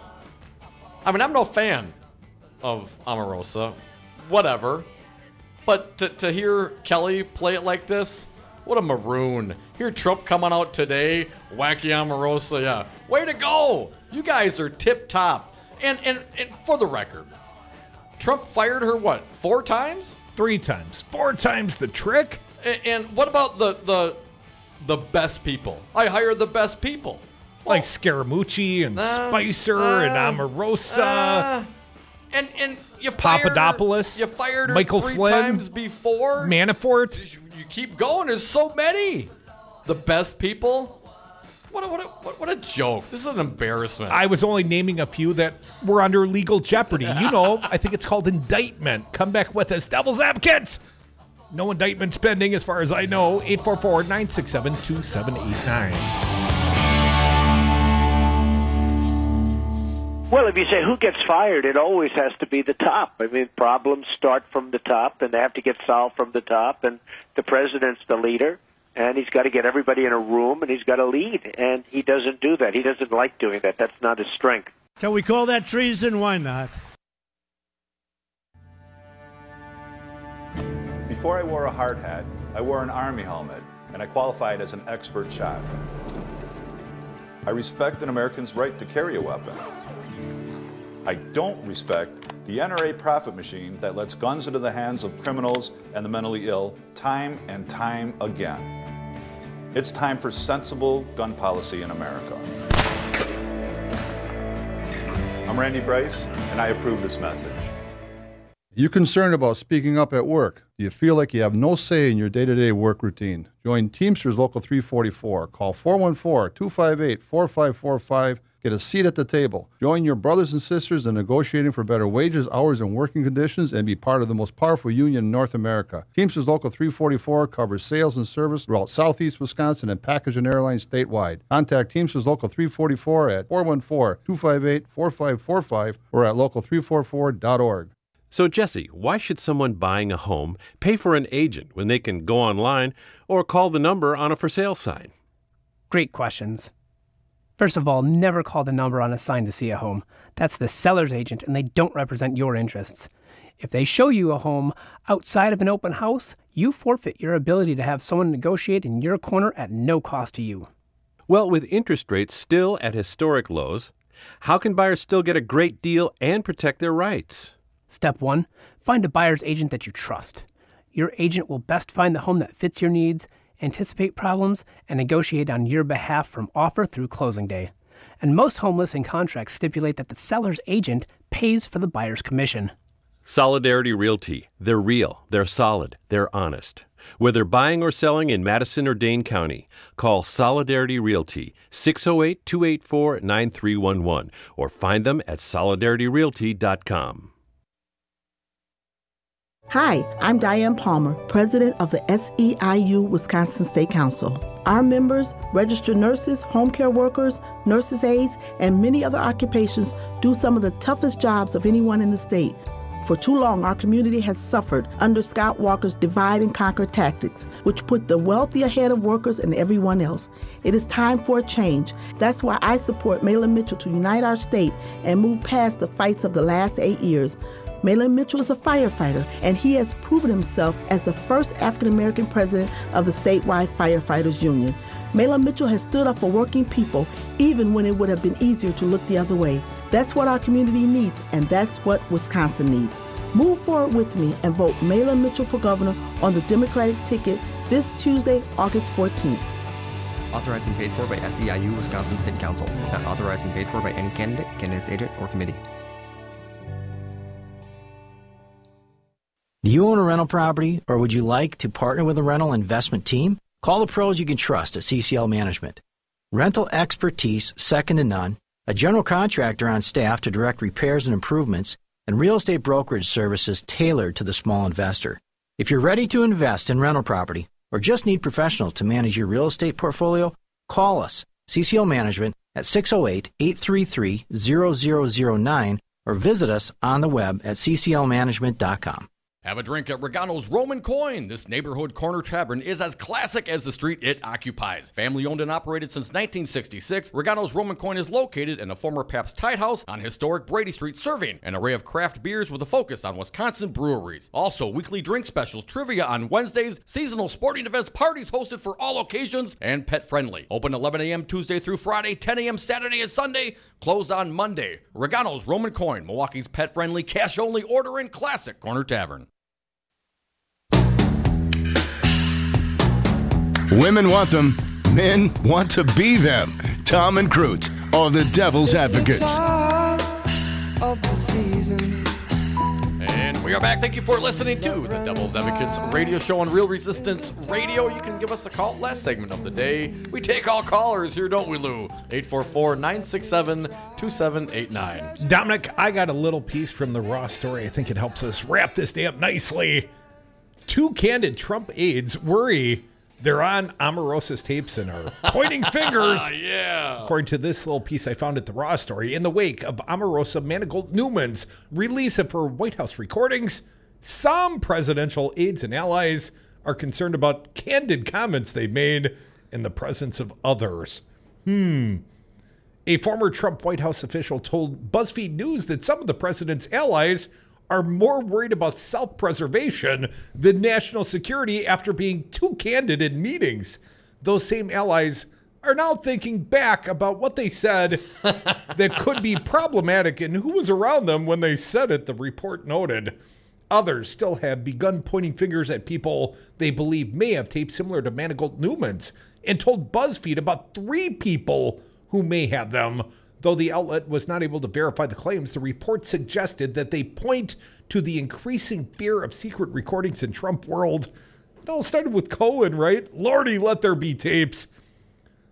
Will this be a new leaker? Question mark. A former White House official told BuzzFeed as in accusing people who don't like of potentially taping meetings, etc., as a way to undermine them. Perhaps we're on the verge of a new weaponized pejorative. Another of the outlet sources close to the White House said that although Manigault Newman is a uniquely untrustworthy figure, fear is spreading in the West Wing.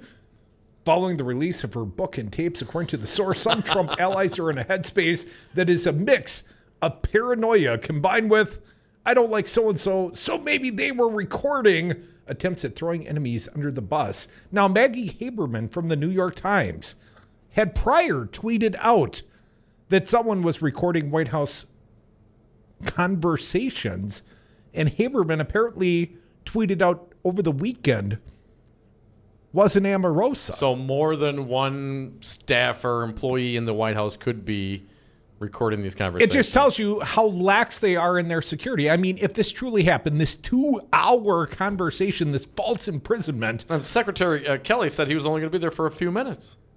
Well, left the hard work for the rest of the staff. If Omarosa was able to walk a cell phone into the Situation Room, I mean, it says right outside the door, apparently at the Situation Room, cell phones not to be taken in. So they were okay. She was this untrustworthy lawbreaker, but they didn't bother asking her for her personal cell phone? And we're supposed to trust John Kelly? I mean, really? Isn't this basic protocol that has lapsed? Certainly the people basic that security Trump has protocol. surrounded himself with find it of greater import to protect themselves potentially by recording these conversations. I mean, what kind of environment are you creating? A swampy one? A very swampy one when you have people recording each other on the this. But isn't that what other people around Trump have already done? I mean, the Cohen tapes. I mean, Lordy, there are tapes. I bet there's a lot more tapes, and I can't wait for more of them to come out. Dominic, talking about the swamp. Paul Manafort, the prosecution has rested. Now it's the defense's turn. Hopefully they'll keep their client out of prison for the rest of his natural life. Or maybe they'll flip this guy on Trump. Or maybe Omarosa. Who knows? I'm not clear who's really in charge. Maybe it's John Kelly. Maybe Kelly was the snitch the whole time. It was Kelly the whole time. I want to thank our fine guests today. They included Milwaukee's own comedian Will Durst. And, of course, the exalted Crudy's unprecedented dim gubernatorial primary endorsement of Mike McCabe, Commoners for McCabe. I encourage you. I give you permission. Dream a little dream with me. Vote for Mike McCabe. And regardless of the outcome tomorrow night, circle the wagons. Do what we got to do. Beat Scott Walker's ass in the fall. I will embrace whoever the candidate is. Mostly, I got a few exceptions in my mind, but, I'm not on the ticket, so I don't have to claim endorsements for all. Thank you for listening. Please, go vote tomorrow. It's a partisan primary. Go be partisan, just for one day. See you on the radio. We'll talk to you on Tuesday.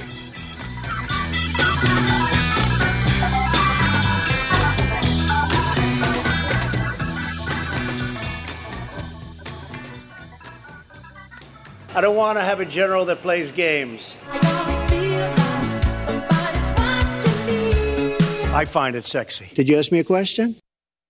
Tired of holding your nose and choosing the lesser of evils in every election? Mike McCabe is a breath of fresh air, a once-in-a-lifetime candidate for governor. On August 14th, let yourself dare to dream of something better. Vote Mike McCabe for governor. Paid for by Commoners for Mike McCabe.